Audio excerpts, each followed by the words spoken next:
Hi guys, welcome back to Top 10 Movies. இன்னைக்கான வீடியோல 2025ல ஒரு பக்காவான ஆக்ஷன் கதையா ரிலீஸ் ஆன லாஸ்ட் சாமுராய் ஸ்டாண்டிங் சீரீஸோட முழு கதை விளக்கத்தை நாம இன்னைக்கு பார்க்க போறோம். ஆக்சுவலி இது முதல் சீசன், மொத்தமா 6 எபிசோட் இருக்கு. அது எல்லாத்தையும் சிங்கிள் வீடியோவா தான் உங்களுக்காக கொண்டு வந்திருக்கேன். அட அட அட என்ன மாதிரி சம்பவத்தை பண்ணிருக்கானுங்க. சீரீஸோட ஒன்லைன் என்ன அப்படின்னா, ஜப்பான அரசாங்கம் கைக்குள்ள கொண்டு வந்ததுக்கு அப்புறமா சாமுராய்களுக்கு வேலை இல்லாம போகுது. அவங்களோட வாள்களும் உரிமைகளும் பறிக்கப்படுது. 10 ஆண்டுகளுக்கு சோறு தண்ணி இல்லாம கஷ்டப்படக்கூடிய இவங்களுக்கு திடீர்னு ஒரு வாய்ப்பு கொடுக்கு அப்படின்னு சாமுராய்களுக்காக ஒரு விசேஷமான சண்டை போட்டி வைக்கிறாங்க. மொத்தமா 293 பேர் இந்த விளையாட்டுலயும் கலந்துப்பாங்க. ஒருத்தனுக்கு ஒருத்தன் அடிச்சுக்கிட்டு கடைசியில 7 மாகாணங்களை கடந்து யாரு டோக்கியோவுக்கு வராங்களோ அவங்க தான் இந்த போட்டியோட வெற்றியாளர். அவங்களுக்கு 1 லட்சம் yen பரிசா கிடைக்கும். ஐய அப்படின்னா படத்துல வெறும் சண்டை மட்டும் தான் இருக்குமான்னு கேட்டா கிடையாது. நாம எதிர்பார்க்கவே முடியாத ட்விஸ்ட் அண்ட் டர்ன்ஸ் அள்ளி தெளிச்சிருப்பானுங்க. அதுவும் கிளைமேக்ஸ் எல்லாம் பார்த்துட்டு எனக்கு மண்டை கோளாறு ஆயிடுச்சு. என்ன கேட்டா இந்த சீரீஸ்க்கு 10க்கு 10 ரேட்டிங் கொடுப்பேன். புகழ்ந்தது போதும், ஆரம்பத்துல இருந்து கடைசி வரைக்கும் ஃபுல்லா பாருங்க. உங்களுக்காக தான் கஷ்டப்பட்டு இந்த சீரீஸையும் ரெக்கார்ட் பண்ணிருக்கேன். சோ தயவு செஞ்சு ஒரு லைக் பண்ணிட்டு, இப்பதான் நம்ம சேனலுக்கு புதுசா வந்திருக்கீங்கன்னா சப்ஸ்கிரைப் பண்ணிட்டு பக்கத்துல இருக்க அந்த பெல் பட்டனையும் ஆன் பண்ணி வச்சுக்கோங்க. அப்புறம் அம்மாவோட நேம்ல பிரேமா நேச்சுரல்ஸ் அப்படின்னு ஒரு பிராண்ட் ஆரம்பிச்ச 2 ஹெர்பல் ஹேர் ஆயில் ப்ராடக்ட்ஸை சேல் பண்ணிட்டு இருக்கோம். ஆயிரக்கணக்கான கஸ்டமர்ஸ் யூஸ் பண்ணிட்டு நல்ல ரிவ்யூஸும் கொடுத்திருக்காங்க. எல்லா விதமான தலைமுடி பிரச்சனைகளுக்குமே நம்ம கிட்ட சொல்யூஷன் இருக்கு. சோ யாருக்காச்சும் வேணும் அப்படின்னா கமெண்ட் செக்ஷன்ல இருக்க வாட்ஸ்அப் நம்பருக்கு ஒரு சின்ன மெசேஜ் போடுங்க. சரி, இப்ப அப்படியே கதைக்குள்ள போலாமா?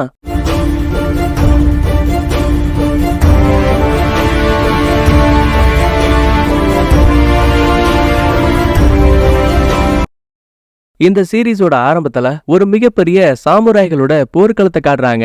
அதுல ஒரு சாமுராயா இருக்கக்கூடிய நம்ம கதையோட ஹீரோ பேரு சுச்சிரோ சாஹா. ஒவ்வொரு எதிரிகளையும் வெட்டி வீழ்த்தினவ, தடைகளை உடைச்சு தள்ளிட்டு முன்னேறி போயிட்டே இருக்கான். முக்கியமா இந்த எதிரிகளோட தலைவன் எங்க பதுங்கி இருக்கானோ அந்த இடத்தையும் கண்டுபிடிச்சாச்சு. உடனே தான் ஆளுங்களோட உள்ள வந்தவன் அல்லக்கைகளை அடிச்சு போட்டுட்டு அந்த கேங்கோட தலைவர் கூட சண்டைக்கு நிக்கிறான். ஆனா ஹீரோவுக்கு முன்னாடி அந்த பயலோட பாச்சா வேலைக்காகல. 2 விட்டுல அந்த பயலோட சோழியை முடிச்சு தலையவும் துண்டா வெட்டி இந்த போர்லயும் நம்ம ஹீரோவோட கேங் ஜெயிச்சிட்டாங்க. அப்புறம் என்ன, வெடி வச்சு கொண்டாடுங்க, நாம இதுல ஜெயிச்சிட்டோன்னு மொத்த பேரும் சந்தோஷமா கத்தும் போது சடனா எங்க இருந்தோ ஒரு பீரங்கியோட குண்டு பறந்து வந்த இந்த கூட்டத்துக்கு நடுவுல தாக்குத. கூடவே துப்பாக்கி சூடு சத்தமும் கேக்குது. பயந்து போட ஹீரோவும் என்ன நடக்குதுங்க, நாம தான் போர்ல ஜெயிச்சிட்டமே, உடனே நிறுத்துங்க நிறுத்துங்கன்னு கத்துவான். ஆனா இவன் பேசுற எதையும் யாரும் கேட்கல. நூத்துக்கணக்கான தோட்டாக்களும் வெடிகுண்டுகளும் ஹீரோவோட கேங்க தொடர்ந்து தாக்கும் போது நம்மால நல்ல மாதிரி ஒரு சின்ன குழிக்குள்ள விழுந்துட்டான். கண்ணுக்கு முன்னாடியே தான் கூட்டாளிகள் எல்லாம் இறந்து போனதால இவனுக்குள்ள பெருமளவு அது பாதிப்பை ஏற்படுத்தியிருக்கு. நடந்த இந்த சம்பவங்களை நினைச்சு பார்த்த படார்னு ஹீரோ கனமுழுகிறான். பார்த்தா இதெல்லாம் வெறும் கனவு. 10 ஆண்டுகளுக்கு முன்னாடி அரசாங்கமே ஜப்பானை கைக்குள்ள கொண்டு வந்துச்சு. 8 வருடங்கள் நார்மலா போனாலும் கூட அடுத்த 2 வருடங்களுக்கு பிறகு இந்த சாமுராய்களோட வாள்களும் பறிக்கப்பட்டுச்சு. வெளியில வேலைக்கு போக கூடாதுன்னு ஒரு தடுப்பையும் போட்டாங்க. ஏன்னா இந்த சாமுராய்கள் கேங்ல அடிக்கடி காலரா நோயால தாக்கப்பட்டாங்க. அப்ப சடனா பக்கத்து அறைக்குள்ள இருந்து இருமக்கூடிய சத்தம் கேக்குது. உள்ள பொண்டாட்டி ஹீரோவோட குட்டி பொண்ணு காலரா நோயால பாதிக்கப்பட்டிருக்காங்க. அப்புறம் இவனுக்கு ஒரு சின்ன பையனும் இருக்கான். பாவம் அந்த பொண்ணால பேசவே முடியல. அப்பா எனக்கு ரொம்ப பயமா இருக்குப்பா, நான் இறந்து போயிடுவேன்ல. ஐயோ தங்கம், அதெல்லாம் ஒண்ணும் கிடையாது, ஏங்க என்ன மன்னிச்சிருங்க, என்னாலதான் நம்ம பொண்ணுக்கும் இந்த நோய் பரவி இருக்கு. அட ஏமா நீ வேற, ஊரு ஃபுல்லா பரவிட்டு இருக்கு, இதுல உன் பொண்ணுக்கு வந்ததுல என்ன அதிசயம்? சரி, வீட்டுல இருந்த உணவுப் பொருள் ஃபுல்லா காலி ஆயிடுச்சு, நான் ஏதாவது கொண்டு வரேன்னு சொல்லிட்டு நேரா வீட்டுக்கு பின்னாடி இருக்க ஒரு கொட்டகைக்கு வரும்போது அங்க இவனுக்கு சொந்தமான சாமுராய் வாள் இருக்கு. பையன் இதை மட்டும் அரசாங்கத்துக்கிட்ட ஒப்படைக்கவே இல்ல. ஒரு நிமிஷம் அந்த வாளை அப்படியே வெளியில எடுக்கலான்னு பார்க்கும்போது இவனால முடியல. கடந்த கால சம்பவங்கள், இவன் கண் முன்னாடியே இறந்து போன கூட்டாளிகளை பத்தின நினைவுகள் ரொம்பவே பயமுறுத்த ஆரம்பிக்குது. சொல்ல போனா கைகாலெல்லாம் நடுங்கிட்டு இருக்கு. அதுக்கப்புறம் இந்த வாளை தூக்கிட்டு ஊருக்குள்ள இருக்க ஒரு அடமான கடைக்கு வரான். ஐயா, என்கிட்ட எஞ்சி இருக்கக்கூடிய வாள் இது மட்டும்தான், தயவு செஞ்சு இதை எடுத்துக்கிட்டு எனக்கு கொஞ்சம் சாப்பாடு கொடுங்க. எப்பா சாகா, இந்த மாதிரிலாம் பண்ணாதப்பா, அரசாங்கமே வாள்களை பறிச்சிருச்சு, இதை நான் வாங்கினாலும் எனக்கு எந்த ஒரு யூஸும் கிடையாது, தயவு செஞ்சு எடுத்துட்டு போயிட. யோசிக்காம படார்னு ஹீரோ கால்ல விழுந்து, என் பொண்டாட்டியும் பிள்ளையோட நிலைமை ரொம்ப மோசமா இருக்கு, எனக்கு உங்களோட உதவி தேவைன்னு கெஞ்சுவான். எப்பேற்பட்ட மாவீரனி, இந்த மாதிரி செஞ்சு என்ன சங்கடப்படுத்தாதானே, உன்னோட வாளை நீயே வச்சுக்கோ, அதுக்கு பதிலா இந்த உப்பையும் காரத்தையும் கொண்டு போன கொஞ்சமா உணவுகளை கொடுத்து வெளியில அனுப்புறாரு. ஹீரோவும் தேங்க்ஸ் சொல்லிட்டு அங்க இருந்து கிளம்புறான். அப்ப நேரத்துக்குன்னா அங்க வந்த ஒரு சில போலீஸ் அதிகாரிகள் பலகையில ஒரு துண்டு சீட்டை ஒட்டி வைக்கிறாங்க. எடுத்து பார்க்கும்போது இன்னைக்கு நைட்டு புனித கோயில்ல ஒரு மிகப்பெரிய சண்டை போட்டி நடக்க போகுது, இதுல எந்த சாமுராய்கள் வேணா கலந்துக்கலாம், ஜெயிக்கிறவங்களுக்கு 1 லட்சம் yen பரிசு அப்படின்னு போட்டிருக்கு. எதுவும் புரியாத ஹீரோ ஒரு குழப்பத்தோடைய அந்த பேப்பர் எடுத்துக்கிட்டு நேரா வீட்டுக்கு இடத்துக்கு வருவான். சடனா பொண்டாட்டியும் கதறி அழ ஆரம்பிக்கிறாங்க. என்னாச்சுன்னு ஓடி வந்து பாக்கும்போது ஆக்சுவலி இவரோட பொண்ணு இருக்காங்கல்ல, அவளோட நிலைமை கைமீறி போயிடுச்சு. அப்பா என்ன மன்னிச்சிருங்கப்பா, நான் போக வேண்டிய நேரம் வந்துருச்சு. எனக்கு ஒரே ஒரு வருத்தம் தான், உங்க 3 பேரையும் என்னால ஒழுங்கா பாத்துக்க முடியல. இப்படி எல்லாம் சொல்லிட்டு பாவம் அந்த புள்ள அப்படியே இறந்து போயிடுவா. தன்னால எதுவுமே பண்ண முடியலன்னு ஹீரோக்குள்ளயுமே ஒரு பெரிய கில்ட் உருவாகுது. அதுக்கப்புறம் இறந்து போன பொண்ணை அடக்கம் பண்ணிட்டு அன்னைக்கு நைட்டு வீட்டுல சோகமா உட்கார்ந்து இருக்கும் போது அப்பதான் இவன் பார்த்த அந்த நோட்டீஸ் பத்தின விஷயங்கள் ஞாபகத்துக்கு வருது. உடனே பேப்பரை திரும்ப எடுத்து பாக்குறான். நாளுக்கு நாள் தன் குடும்பத்தோட நிலைமை மோசமாயிட்டு இருக்கு. எப்ப வேணா அடுத்து தன்னோட பையனும் பாதிக்கப்படலாம். இது எல்லாத்தையும் சமாளிக்கணும் அப்படின்னா அதுக்கு ஒரே வழி, நாம இந்த போட்டியில கலந்துக்கணும். எப்படியாச்சும் அந்த 1 லட்சம் என்ன பரிசா ஜெயிக்கணும். உரைக்குள்ள வைக்கப்பட்டிருக்க வாளை பார்த்துட்டு அடுத்த நாள் காலையில விடிஞ்சதுமே ஜம்முன்னு காஸ்டியூம்லாம் மாத்திக்கிட்டு தலைவன் வெளியில கிளம்பிட்டு இருக்கான். சந்தேகத்துல பொண்டாட்டியும், எங்க போறீங்க? இந்த பாரு, உங்களுக்கு தேவையான கொஞ்சம் சாப்பாடு வீட்டுக்குள்ள இருக்க, நான் வெளியூருக்கு வேலை தேடி போறேன். அது வரைக்கும் குழந்தையும் நீயும் பாதுகாப்பாருங்க. ஒரு சந்தேகத்துல அப்படின்னா உங்களோட வாளை நீங்க திரும்ப பயன்படுத்த போறீங்களா? சாச்சா, அப்படிலாம் எதுவும் கிடையாது. இது என்னோட பாதுகாப்புக்காக மட்டும்தான். சரி அப்படின்னா பார்த்து போயிட்டு வாங்கன்னு பொண்டாட்டி வழி அனுப்பி வைக்கிறாங்க. கட் பண்ணா சீன் அப்படியே கியோட்டோவுக்கு போகுது. இங்க இருக்கக்கூடிய புனித கோயில்ல தான் இவங்க சொன்ன அந்த சண்டை போட்டி நடக்க போகுது. ஊருக்குள்ள இருக்க பல நூறு மக்களும் இந்த போட்டியை பத்தி பேசுறாங்க. இதை பார்க்கும்போது ஹீரோவுக்குமே அப்படின்னா இந்த விளையாட்டு பொய் கிடையாதுங்கிற மாதிரி கன்ஃபார்ம் பண்ணிக்கிறான். அதுக்கப்புறம் இந்த இடத்த விட்டு ஒரு பெரிய ஹோட்டலுக்கு வந்தவன் ஒரு வயசான ஆளை சந்திக்கிறான். அவரை பாருங்க, சுச்சிரா சாஹா நீங்களா? உங்களை பார்த்து எத்தனை வருடங்கள் ஆச்சு? கையில வாழை கொண்டு வந்திருக்கீங்க அப்படின்னா நீங்களும் நடக்க போற போட்டியில கலந்துக்க போறீங்களா? ஆமா, என்னோட ஒரு மக இறந்துட்டா. என் மனைவி இப்ப காலரா நோயால பாதிக்கப்பட்டிருக்கா. அவங்களையும் என் கிராமத்தையும் காப்பாத்தணும் அப்படின்னா எனக்கு இந்த பணம் தேவை. உங்களுக்கு இந்த விளையாட்டை பத்தி ஏதாவது தெரியுமா? அறகுறையா கேள்விப்பட்ட விஷயங்கள் என்னன்னா, சாமுராயால பாதிக்கப்பட்ட ஜைபட்ஸுவோட ஃபேமிலியை சேர்ந்தவங்க இவ்வளவு நாளா பதுங்கி இருந்த சாமுராய்கள் கிட்ட இருந்த அவங்களோட வாள்களை பறிக்கிறதுக்காக தான் இந்த விளையாட்டுங்கிற மாதிரி சொன்னாங்க. அதுக்கப்புறம் கொஞ்ச நேரத்துக்கு நம்ம ஹீரோவும் அந்த இடத்துலயே ஓய்வு எடுக்கிறான். நேரம் போக நைட் ஆயிடுச்சு. கடைசியா போறதுக்கு முன்னாடி தாத்தாவும், சாஹா நாங்க இங்க பாதுகாப்பா இருந்ததுக்கான முக்கிய காரணமே உங்கள மாதிரியான சாமுராய்கள் தான். ஆனா இப்ப இந்த கியாட்டோ மொத்தமா மாறி போயிடுச்சு. இந்த பக்கம் திரும்பினாலும் ரத்த வாட வீசுது. உங்களால முடிஞ்சா வெற்றியோட திரும்பி வாங்கன்னு தாத்தாவும் வழி அனுப்பி வைக்கிறாரு. அடுத்த நேரா புனித கோயிலுக்கு ஹீரோ வரும்போது வெளியில எக்கச்சக்கமான பேரு உள்ள போலாமா வேணாமான்னு யோசிப்பாங்க. ஆனா இவன் நேரா டோர் கிட்ட வரான். காவலர்களும், என்ன விளையாட்டுல கலந்துக்க வந்தியா? இவன் ஆமான் தலையாட்டினதுமே கதவை திறக்கிறாங்க. பார்த்தா முதல் என்ட்ரன்ஸ்ல 100கணக்கான காவலர்கள் கையில கன்னோட நிக்கிறானுங்க. அதை கடந்து 2வது கதவுக்கு வந்தா 1 இல்ல 2 இல்ல கிட்டத்தட்ட 200க்கும் மேற்பட்ட சாமுராய் வீரர்கள் நிக்கிறானுங்க. ஆத்தாடி, என்ன இது? ஒருத்தர் 2 பேர் இருப்பான்னு பார்த்தா இம்புட்டு பேர் இருக்கானுங்க. ஒரு குழப்பத்தோட ஹீரோவும் கூட்டத்துக்கு நடுவுல வந்து நிக்கிறான். வரைய விட்டு வாழை எடுக்கலான்னு தோணுது. இருந்தாலும் அவனுக்குள்ள இருக்க பயம் தடுக்குது. அப்ப ஒரு டம்மி பீஸ் பக்கத்துல வந்து, தம்பி நீங்களும் இந்த விளையாட்டுல கலந்துக்க வந்தீங்களா? நல்லதா போச்சு. ஆனா எனக்கு என்னமோ இந்த விளையாட்டுல ஏதோ ஒண்ணு தப்பா இருக்க மாதிரியே ஃபீல் ஆகுது. ஒரு உண்மை தெரியுமா? கியோட்டோல இருந்து டோக்கியோ வரைக்கும் எல்லா இடங்கள்லயும் நோட்டீஸ கொடுத்திருக்காங்க. இதுக்கே இவ்ளோ செலவு பண்ணிருக்காங்க அப்படின்னா கண்டிப்பா இவங்க கொடுக்கறேன்னு சொன்ன பரிசு தொகையும் உண்மையாதான் இருக்கும். சடனா அப்பதான் அந்த இடத்தோட கதவு திறக்குது. தொப்பி போட்ட ஒரு ஆளு உள்ள வராங்க. இவனை ஷாட்டா கிம்னு மைண்ட்ல வச்சுப்போம். மக்களே, விளையாட்டுல கலந்துக்கு வந்த உங்க எல்லாருக்கும் வணக்கம். சுத்தி வளைக்காம நேரா விஷயத்துக்கு வரேன். முதல்ல இத பாருங்கன்னு ஒரு ஜாடிய கொண்டாந்து சுத்தியில வச்சு உடைக்கிறானுங்க. பார்த்தா உள்ள நாணயங்களா கொட்டுது. தம்பி, இதுல இருக்கக்கூடியது கொஞ்சம் பணம் தான். இத வச்சே உங்களால 10 வருஷத்துக்கு சந்தோஷமா வாழ முடியும். ஆனா நாங்க கொடுக்கறேன்னு சொன்ன தொகை இதை விட 10 மடங்கு அதிகம். அதனால உங்களுக்கு ஒரு 30 செகண்ட் டைம் தரேன். அதுக்குள்ள இந்த விளையாட்டுல நீங்க இருக்கணுமா வேணாமாங்கிறத முடிவெடுத்துக்கோங்க. 1 2 10 15 நின்னுட்டு இருக்கும் போது சடனா கூட்டத்துக்குள்ள இருந்து ஒருத்தன் வெளியில வரான். போத்தி இருந்த காஸ்டியூமை கழட்டி போட்டுட்டு, நான் டோக்கியோ மாகாணத்தோட 4வது பிரிவை சேர்ந்த போலீஸ் அதிகாரி ஜின். இவனை பார்த்ததும் போதும் மத்த சாமுரைகளுக்கு அல்லு விடுது. ஏன்னா இந்த ஆளு கத்தி வீச்சுல திறமையான ஆளு. அடைமொழியே மின்னல் வீரன் ஜின்னா. ஆனா அந்த கிம்ம பாருங்களேன், இவனை பார்த்து பயப்படவே இல்ல. யோ, நீ யாரா வேணா இருந்துக்கோ, போட்டியாளர்களுக்கு மத்தியில நீயும் இருக்கதால இனிமே நீயும் ஒரு போட்டியாளர் தான். உடனே ஜின்னு கடுப்பாயிட்டு, இந்த பாருங்கடா, சட்டவிரோதமா வாள்களை இங்க கொண்டு வந்ததே பெரிய தப்பு. உங்க எல்லாரையும் நான் அரெஸ்ட் பண்றேன்னு சொல்லுவான். அப்புறம் உன்னால ஆனதை பார்த்துக்கோன்னு கிம்மு சொல்லும் போது கோவத்துல ஜின்னோ வாள் எடுத்துட்டு ஓடி வருவாங்க. அப்ப எங்க இருந்தோ வந்த பாடிகார்ட்ல ஒருத்தனான மார்க்கு மின்னல் வேகத்துல அரசாங்க அதிகாரிங்கிற பாரபட்சம் கூட இல்லாம ஜின்னோட தலைய துண்டா வெட்டிட்டாங்க. ஒரு நிமிஷம் அங்க இருக்க மொத்த பேருக்கும் அல்லு இல்ல. அப்புறம் விட்டு போன கவுண்ட்ல இருந்து மறுபடியும் 30 எண்ணி முடிக்கிறான். வாழ்த்துக்கள், நீங்க எல்லாருமே இனிமே விளையாட்டுல இருக்கீங்க. விளையாட்டோட விதிகள் ரொம்ப சிம்பிளான ஒண்ணு. இந்த கியாட்டோல இருந்த கொஞ்சம் கொஞ்சமா பயணம் பண்ணி 7 மாகாணங்களை கடந்த கடைசியா டோக்கியோவுக்கு வந்தாகணும். அப்புறம் ஒவ்வொருத்தருக்கும் கழுத்துல ஒரு டோக்கன் நம்பரை கொடுக்கறாங்க. முக்கியமா இவங்களோட பெயர்களையும் எழுதி வாங்கிப்பாங்க. நீங்க இருக்கக்கூடியது கியாட்டோ, இங்க தான் போட்டி ஆரம்பிக்குது. சோ இந்த இடத்தை விட்டு நீங்க அடுத்த மாகாணத்துக்கு போகணும் அப்படின்னா அதுக்கு உங்களுக்கு 2 டோக்கன் தேவை. ஆல்ரெடி உங்ககிட்ட ஒண்ணு இருக்கு. சோ பக்கத்துல இருக்க இன்னொரு ஆளை அடிச்சு போட்டு தள்ளி அவனோட டோக்கனை நீங்க வாங்கிக்கணும். விளையாட்டோட முடிவுல டோக்கியோவுக்கு போகும்போது உங்களுக்கு மொத்தமா 30 டோக்கன் தேவைப்படும். இது எல்லாத்தையும் விட முக்கியமானது, உங்க கழுத்துல இருக்க டோக்கனை 10 செகண்டுக்கு நீங்க கழட்டினீங்க அப்படின்னா விளையாட்டை விட்டு நிரந்தரமா நீக்கப்படுவீங்க. இப்படி எல்லாம் சொல்லும் போதே பாதி பேருக்கு பயம் வந்துருச்சு. எப்பா நான் இந்த விளையாட்டுக்கே வரலன்னு டோக்கன் அப்படியே கழட்டிடுவானுங்க. 10, 9, 8ன்னு இவன் நம்பர்ஸ் எண்ணி முடிப்பான் பாருங்க. கையில துப்பாக்கியோட பதுங்கி இருந்த காவலர்கள் குறி வச்சு டோக்கனை கலட்டின மொத்த பேரையும் சுட்டு அதே இடத்துல போட்டு தள்ளிட்டாங்க. ஆம்பிடுதாங்க. இத பார்த்து கூட்டத்துல இருக்க மொத்த பேருக்கும் அள்ளு விடுது. என்ன எங்களை கொலை பண்ணிட்டு இருக்கீங்க? கடுப்பான கிம், ஏடா நான் தான் உங்ககிட்ட தெளிவா சொன்னேன்ல, உங்களுக்கு இந்த விளையாட்டுல விருப்பம் இல்லன்னா 30 செகண்ட் டைம் தரேன், அதுக்குள்ள நீங்க வெளியில போங்கன்னு. அதை விட்டுட்டு இப்ப என்ன குறை சொல்லிட்டு இருக்கீங்க? நான் சொல்ல வேண்டியது ஒன்னே ஒண்ணு, இங்க நடக்கிற விளையாட்டை பத்தி வெளியில இருக்க யாருகிட்டையும் எப்பவும் சொல்லவே கூடாது. சண்டே ஆரம்பிங்கன்னு பயங்கரமா கத்துவான். மொத்த பேரும் அமைதியா இருக்கும்போது ஒரு கற்காப்பல்லு உள்ள பூந்து பக்கத்துல இருக்கவன் கழுத்தை அறுத்து அவங்கிட்ட இருந்த லாக்கெட் எடுத்துட்டான். இவனோட பேரு பொக்கட்சு காஞ்சியா. சரியான காட்டான். பாரபட்சமே இல்லாம எல்லாத்தையும் வெட்டி வீசிட்டு இருக்கான். இத பார்த்ததும் போதும் மீதி இருக்க ஆளுங்க சண்டை ஆரம்பிக்கிறாங்க. அப்ப ஹீரோ மட்டும் பாருங்களேன், இவனுக்கு கடந்த கால சம்பவங்கள் கண்ணுக்கு முன்னாடி வந்து போகுது. வாளை எடுக்கவும் முடியாம சண்டை போடவும் முடியாம குழம்பி போயிருக்கான். இங்கதான் எதர்ச்சியா இந்த சண்டைக்கு மத்தியில ஒரு சின்ன பொண்ணு மாட்டி இருக்க விஷயம் தெரிய வருது. அவளை ஷார்ட்டா டோரா அப்படின்னு மைண்ட்ல வச்சுப்போம். ஆக்சுவலா இந்த புள்ளைய பார்க்கும்போது ஹீரோவுக்கு தான் இறந்து போன பொண்ணை பத்தின ஞாபகங்கள் வருது. சோ எப்படியாச்சும் இவளை காப்பாத்தணும்னு பக்கத்துல போகும்போது ஒரு பைல்வான் பரதேசி குறுக்க வராங்க.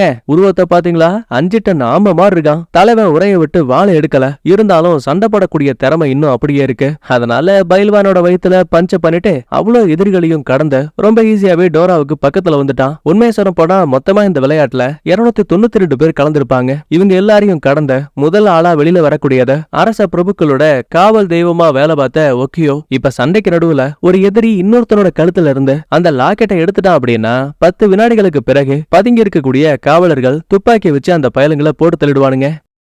ஒரு பக்கம் ஹீரோ டோராவை காப்பாத்திட்டான். அவளை யாருகிட்டயும் சிக்காத அளவுக்கு பாதுகாப்பா அங்க இருக்க ஒரு படிக்கட்டுக்கு அடியில வந்து ஒளிய வைக்கிறான். ஏண்டிமா உருவத்துல குட்டியா இருக்கியே, நீ எதுக்குமா இந்த போட்டிக்கு வந்த? மன்னிச்சிடுங்க, என் ஊரு மக்களும் காலரா நோயால பாதிக்கப்பட்டிருக்காங்க. அவங்கள காப்பாத்துறதுக்கு எனக்கு இந்த பணம் தேவை. விளங்குச்ச, உனக்கும் ஏன் கதை தானா? சரி சொல்றத கேளு. உனக்கும் எனக்கும் ஒரு லாக்கெட் எடுக்கிறோம். அதுக்கப்புறம் பாதுகாப்பா இந்த இடத்த விட்டு வெளியில போறோம். அது வரைக்கும் என் பின்னாடியே இருன்னு. வெளியில வந்தவனுங்க இறந்து போன ஆளுகிட்ட இருந்து லாக்கெட் எடுக்க பார்த்தா ஒரு 10-15 பேர் அந்த ஒரு லாக்கெட்டுக்கு சண்டை போறானுங்க.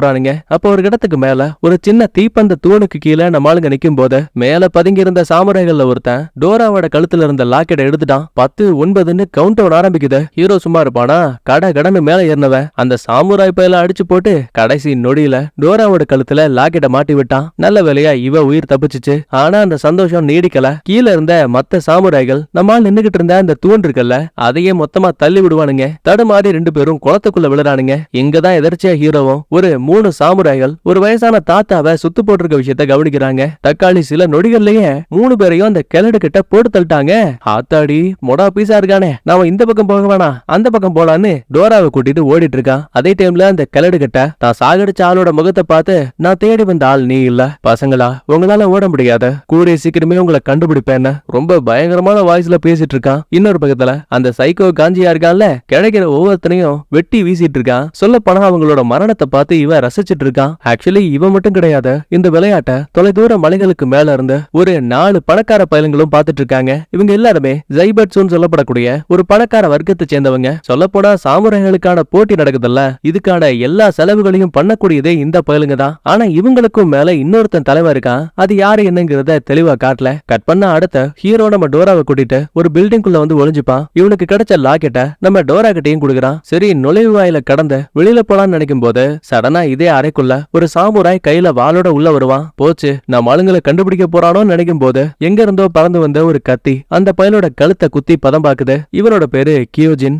என்ன அட்டாக் பண்ணாதீங்க, நான் உங்களை எதுவும் பண்ண மாட்டேன். எனக்கு தேவை அவன் கழுத்துல இருக்கக்கூடிய அந்த ஒரு லாக்கெட் மட்டும்தான். அப்புறம் படுகொலைக்காரன் கோக்ஷோ, எப்படி இருக்கீங்க? ஒரு நிமிஷம், இது என்னோட அடைமொழி பேராச்சே, இது எப்படி உனக்கு தெரியும்? உங்களை பத்தி எனக்கு எல்லாமே தெரியும். ஏன் உங்களோட முழு பலத்தை காட்டாம இருக்கீங்க? நடக்கக்கூடிய இந்த சண்டையில நீங்க இன்னொருத்தரை கொல்லாம உங்களால இந்த இடத்த விட்டு உயிரோட தப்பிக்கவே முடியாத. அப்புறம் நீ பாதுகாத்துக்கிட்டு இருக்கியே அந்த சின்ன பொண்ணு, அவளை கூட ஒரு நாள் நீ கொல்ல வேண்டிய நிலைமை வரும். இப்ப அந்த இடத்த விட்டு போற, ஆனா கூடிய சீக்கிரமே மறுபடியும் சந்திக்கிறதுக்கான நாள் வரும்னு சொல்லிட்டு கியோஜின் கிளம்புறான். நடக்கிற எதுவும் புரியாம குழப்பத்தோடைய ஹீரோ டோரா கூட வெளியில போலான்னு நினைக்கும் போது குறுக்க இந்த கௌஷிக் வந்தா என்ன பண்ணுவான்னு பயில்வான் உள்ள பூந்து சண்டை ஆரம்பிக்கிறான். ஆப்பனண்ட் ஆளு ஆயுதத்தை வச்சு சண்டை போட்டாலும் ஹீரோவுக்கு நிகரா நிக்க முடியல. நம்ம தலைவன் உரைய விட்டு வாழ கூட எடுக்கல. இருந்தாலும் ரொம்ப சூப்பரா அந்த பயல அடிச்சு அவ்வளவு பெரிய உருவத்தை அல்லேக்கா தூக்கி தரையில ஒரு அடி அடிப்பான் பாருங்க. சோழி முடிஞ்சு அங்க இருக்க மீதி சாமுராய்கள் எல்லாம் பயில்வான் மேல பாய ஆரம்பிக்கிறாங்க. ஆனா ஹீரோ அதுக்குள்ளேயே அவங்கிட்ட இருந்த லாக்கெட் எடுத்துட்டு 2வது மாகாணத்துக்கு போறதுக்கான நுழைவு வாயில் கிட்ட வந்துட்டான். உள்ள போறதுக்கு முன்னாடி இவங்க உருவ படங்களை ஒரு பேப்பர்ல வரைஞ்சிட்டு பேரையும் நோட் பண்ணிட்டு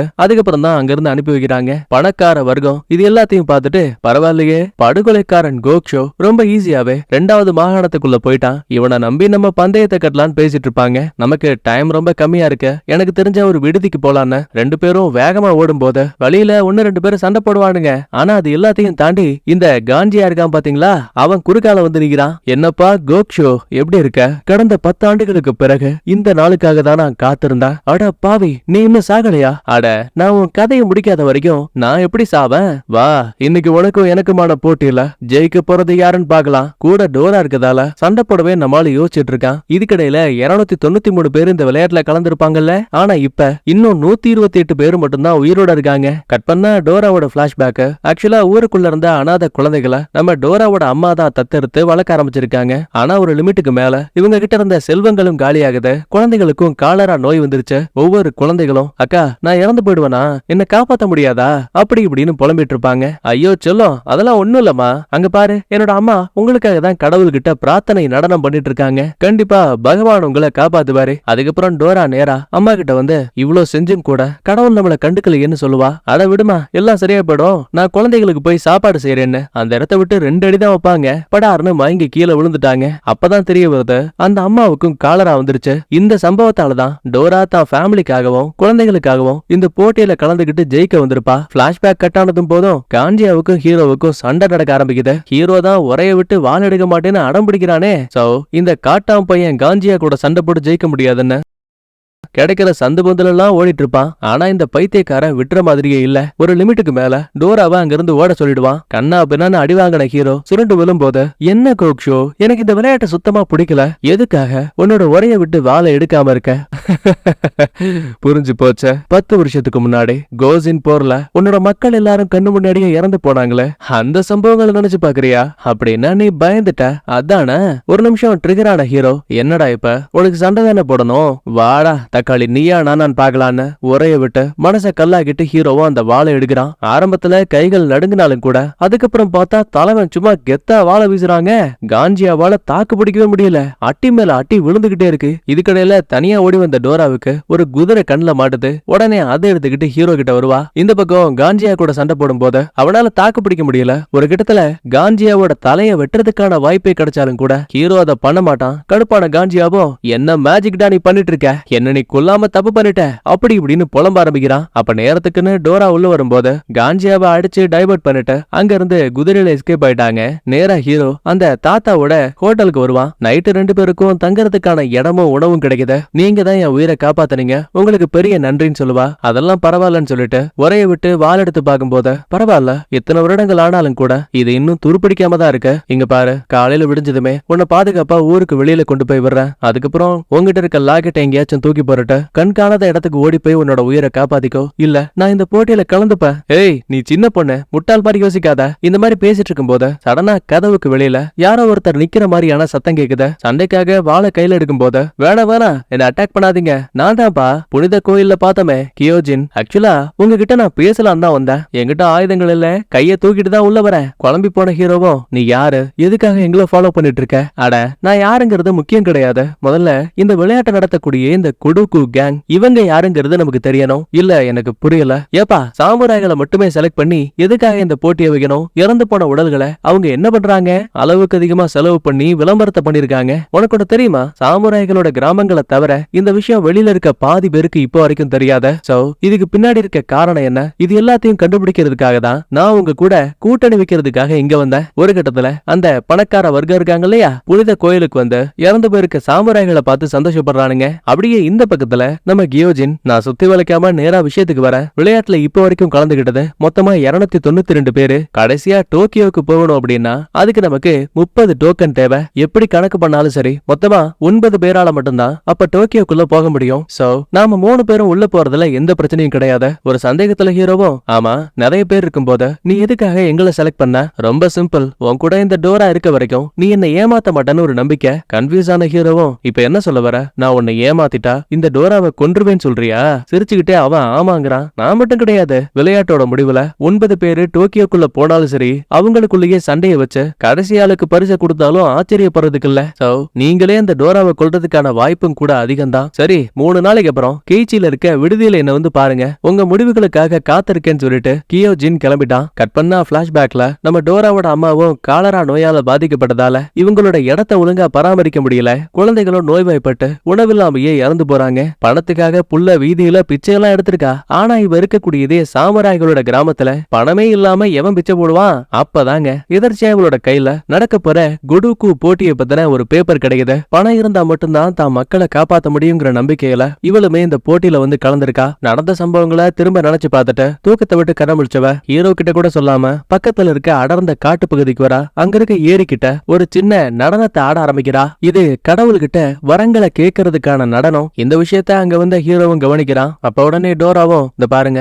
என்ன தனியா விட்டாலும் என்னால உயிர் பிழைக்க முடியாத, தயவு செஞ்சு என்னையும் உங்க கூடயே கூட்டிட்டு போங்க. ஒருவேளை விளையாட்டோட முடிவுல என்ன கொல்றதுக்கான வாய்ப்பு உங்களுக்கு வந்தாலும் கூட யோசிக்காம அதையும் செய்யுங்க, எனக்கு எந்த கவலையும் கிடையாதுங்கிறா. ஒரு வகையில டோரா சொல்றதுமே சரிதானே. அதனால அவளையும் கூட்டிட்டு போறதுக்கு ஹீரோவும் சம்மதிக்கிறான். கட் பண்ணா இந்த ஜப்பானோட அமைச்சரவை கூட்டத்தை காட்டுறாங்க. அங்க கவாஜின்னு சொல்லிட்டு ஒட்டுமொத்த காவல்துறையும் கண்ட்ரோல் பண்ணக்கூடிய ஒரு ஆபீசர் இருக்கான். அமைச்சர்களுக்கு முன்னாடி ஒரு நோட்டீஸ வச்சு, பாத்தீங்களா கொடுக்கோன்னு சொல்லிட்டு ஒரு கேமை யாரோ நடத்துறாங்க. முக்கியமா இதுல கலந்துக்க கூடிய 90% பேரு சாமுராய் மக்கள். உடனே அமைச்சரும், எப்பா கவாஜி, இந்த செய்தி உண்மையா இல்லையாங்கிறத நீதான் கண்டுபிடிக்கணும். 2 நாளைக்குள்ள எனக்கு ரிப்போர்ட்டை கொடுன்னு அனுப்பி வைக்கிறாரு. இன்னொரு பக்கத்துல இந்த காஞ்சியா இருக்கான் இல்லையா, ஊருக்குள்ள இருக்க அப்பாவி மக்களை அட்டாக் பண்ணி, ஏண்டா இந்த வழியா ஒரு குட்டி பொண்ணும் ஒரு சாமுராய் வீரனும் நடந்து போனாங்களான்னு கேட்பான். பதில் சொல்லாதவங்களை வெட்டி தள்ளிட்டு இருக்கான். அப்ப அதே இடத்துக்கு நம்ம உக்கியோ வருவான். அப்பாவி மக்களை காயப்படுத்திட்டு இருக்க நீ என்ன முட்டாளா? தோடா பிரபுக்களின் காவல் தெய்வம் உக்கியோ தானே நீ? ஏடா உன்னோட சொந்த பிரபுவே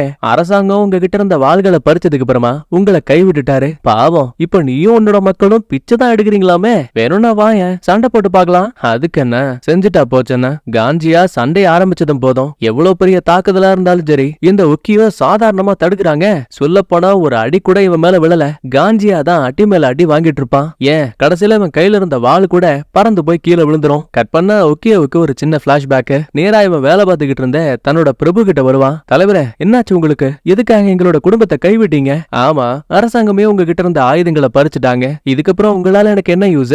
யோ, உங்க குடும்பத்தை காப்பாத்துறதுக்காக எங்க வம்சாவளியை சேர்ந்தவங்க உயிரை கொடுத்து வேலை பார்த்திருக்காங்க. அதுக்கான நன்றி கூட உங்களுக்கு இல்லையா? தம்பி, மரியாதையா பேசு. ஒருவேளை நீ என்கிட்ட கெஞ்சி கேட்டா உன்னை வெறும் வேலைக்காரனா வேணா வீட்டுக்குள்ள வச்சுக்கிறேன். கோவத்துல நம்மால வாழை கையில் எடுத்திருப்பான். அப்ப அந்த இடத்துக்கு வந்த காவல் அதிகாரிகள் துப்பாக்கியால அந்த பையல லாக் பண்ணுவானுங்க. இந்த பிரபுவை எதுவும் பண்ண முடியாம அமைதியா உக்கியோவோ வெளியில வந்திருப்பான். நேரா தன்னோட குடும்பத்துக்கிட்ட வரும்போது இவன் கேங்ல இருக்க ஆளுங்களும், தலைவரே நம்ம கிட்ட இருந்து எல்லாத்தையும் வித்தாச்சு, எஞ்சி இருக்க கூடியது உங்களோட வாள் மட்டும்தான். நம்ம பெருமையை காப்பாத்துறதுக்கு இதை வச்சே இங்க எல்லாரையும் கொன்றுங்க, இல்ல இதுக்கு வேற வழி இருக்குன்னு சொல்லிட்டு அதுக்கப்புறம் தான் இந்த பையன் இந்த கேமுக்குள்ளேயே வந்திருக்காங்க. மறுபடியும் இந்த காஞ்சியாவை பாருங்களேன், கையில இருந்த பெரிய வாள் போனா என்ன, தம தோண்டு பட்டாக்கத்தையே கையில எடுக்கிறான். இன்னொரு பக்கம் நம்ம ஹீரோவும் டோராவும் காலையில பயணத்தை ஆரம்பிக்கும் போது வழியில புனித கோயில்ல பார்த்த டம்மி பீஸ் இருக்கான் இல்லையா, அவனும் இன்னும் ஒரு சில பேரும் ஒரு இடத்துல அமைதியா உட்கார்ந்துட்டானுங்க. முக்கியமா ஹீரோவை பார்த்தவன், எப்பா நீ இன்னும் சாகலையா?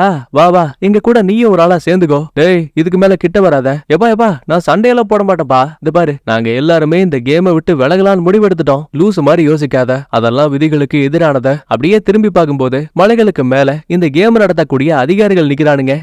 அவங்கள பார்த்து நீ பயந்துட்டு இருக்கியா? நம்ம எல்லாரும் ஒண்ணு சேர்ந்தா கண்டிப்பா அவங்களால எதுவும் பண்ண முடியாது. இனிமே எனக்கு இது தேவையில்லைன்னு அவசரப்பட்டு கழுத்துல இருக்க லாக்கெட்டை எடுத்துட்டான். ஆரம்பத்துல அந்த பயலுங்க தொட்டிருக்க மாட்டானுங்க. சோ பாத்தீங்களா அவங்க நம்மள எதுவும் பண்ணல, நீங்களும் கலட்டுங்கன்னு கூட இருந்த மத்தாளுங்க கிட்டயோ லாக்கெட்ட கலட்ட சொல்லி அதை அப்படியே அங்க எரிஞ்சுக்கிட்டு இருந்த நெருப்புல போட்டானுங்க. அம்புடுதாங்க படார்னு ஒரு தோட்டா டம்மி பீஸோட நெஞ்சிலேயே இறங்கும். அடுத்த செகண்டே அங்க இருந்த ஒட்டுமொத்த பேரும் மீதி ஆளுங்களை சுட்டு சல்லி சல்லியா போட்டு தள்ளிட்டானுங்க. இந்த சம்பவங்களை பார்க்கும்போது நம்ம ஹீரோவுக்கு போர்க்களத்துல தான் கூட்டாளிகள் இறந்து போயிருப்பாங்கல்ல, அந்த விஷயங்கள் ஞாபகத்துக்கு வருது. அடுத்து காஞ்சியாவுக்கு என்னாச்சுன்னு பார்க்கும்போது எவ்வளவு சண்டை போட்டாலுமே இந்த உக்கியோவை வெல்ல முடியாதுங்கிறத புரிஞ்சுக்கிட்டு இவன் ஒரு தந்திரத்தை பயன்படுத்துவான். வேணும்னு அந்த உக்கியோ இவனை வெட்டுற மாதிரி வரும்போது அந்த வாளை இவன் கையில பிடிக்கிறான். கூடவே வில்லத்தனமா சிரிக்கிறான். என்னடான்னு பார்த்தா படார்னு வாளை பிடிச்சிருக்க கூடிய உக்கியோவோட கட்டை விரல் இருக்கு பாத்தீங்களா, அத படார்னு கடிச்சு தனியா துப்பிட்டாங்க.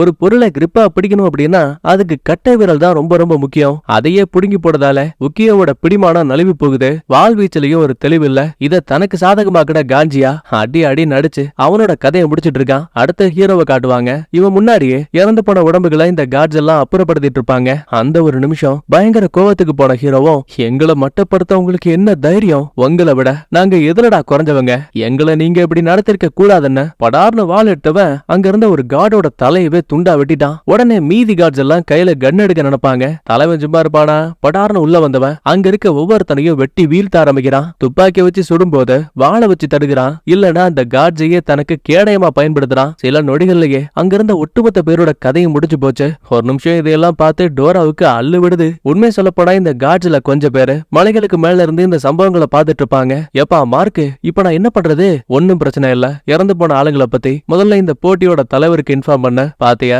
10 வருஷத்துக்கு முன்னாடி நான் இந்த வேலையை தான் பார்த்துட்டு இருந்தேன்னு ஹீரோ டோராவை பயமுறுத்திட்டு இருக்கான். இன்னொரு பக்கத்துல இந்த காஞ்சியா உக்கியோ கூட நடந்த சண்டையில அந்த பயல தோக்கடிச்சு அவனோட தலை அப்படியே துண்டா வெட்டி கொண்டு போயிட்டு இருக்காங்க.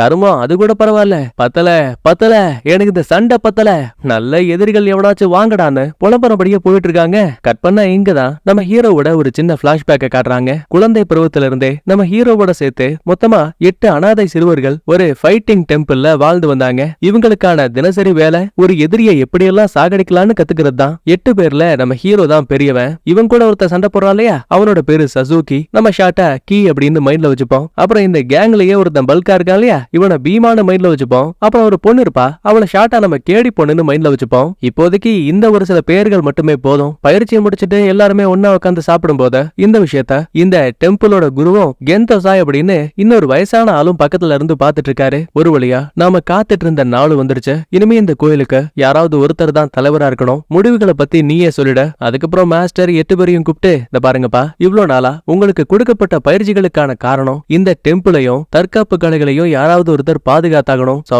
நீங்க உங்களுக்குள்ளேயே அடிச்சுக்கிட்டு சாகணும். இந்த நொடியில இருந்து உங்களோட அண்ணன் தம்பி தங்கச்சிங்கிற உறவுகளை தூக்கி போடுங்கன்னு பகிரங்கமா ஒரு குண்டை தூக்கி போட்டுட்டு அந்த மனுஷன் பாட்டுக்கு போயிடுவாரு. நம்ம கீய பாருங்களேன், ரொம்ப யோசிக்காதீங்க. நாம நினைச்சாலும் இந்த இடத்தை விட்டு தப்பிக்க முடியாது. ஏன்னா கெந்தோசாய் நம்மள தேடி வந்து வேட்டையாடுவாரு. பீமா உடனே, இல்லப்பா அதெல்லாம் வெறும் பொய்யாதான் இருக்கும், கெந்தோசாய்னு ஒண்ணு கிடையவே கிடையாது. ஆனா ரைனோங்கிற ஒருத்தன் இல்ல, அந்த கெந்தோசாய் ஒரு முறை மாஸ்டர் கிட்ட காட்டுக்குள்ள பேசுற விஷயத்த நானே என் கண்ணால பார்த்தேன். அவன் ஒரு கொடூர அரக்க. இது நடக்குங்கிறது ஏற்கனவே தெரியும். சோ விதியை யாராலையும் மாத்த முடியாத. நாளைக்கு அஸ்தமான நேரத்துல நமக்கான சண்டைகள் ஆரம்பிக்கும்னு சொல்லிட்டு மொத்த பேரும் அந்த இடத்த விட்டு கிளம்பிடுவாங்க. கடைசியா ஹீரோவும் கேடி பொண்ணு மட்டும் உட்கார்ந்து இருப்பாங்க. அண்ணா அப்படின்னா நமக்கு வேற வழியே கிடையாதா? பதில் பேச முடியாம ஹீரோ அமைதியா உட்கார்ந்துருக்கான். படார்னு கண்ணு முழிச்சா இதெல்லாம் இவனோட கனவு. அடுத்து இதே டைம்ல இந்த விளையாட்டை நடத்தக்கூடிய பணக்கார வர்க்கம் இருக்காங்க இல்லையா, அவங்கள பாதுகாப்பா ஒரு மாளிகைக்கு கொண்டு வந்திருக்கானுங்க. இங்க வச்சுதான் பந்தயத்துக்கான வேலையும் நடக்குது. ஒருத்தன் என்னடானா அடுத்த மாகாணத்தை முதல்ல கடக்க போறது காஞ்சியான்னு சொல்லுவாங்க. இன்னொருத்த நம்ம ஹீரோ தான் போவான்னு சொல்லுவான். இந்த மாதிரி ஒவ்வொருத்தர் மேல பணத்தை கட்ட ஆரம்பிக்கிறாங்க. ஆனா இந்த விளையாட்டை ஒரு வேணாங்கிற விஷயம் கூட தெரியாம டோராவை கூட்டிக்கிட்டு ஹீரோவும் காட்டு வழியா பயணம் பண்ணி போயிட்டு இருப்பான். அப்பதான் பேச்சு வாக்கல, ஆமா நீங்க ஒரு படுகொலைக்காரன் கோக்ஷு தானே, அதுக்கு முன்னாடி என்ன பண்ணிட்டு இருந்தீங்க? நானும் என்னோட சகோதர சகோதரிகளும் ஒரு மலையில தான் பயிற்சி எடுத்தோம். ஆனா ஒரு சில காரணங்களால விதி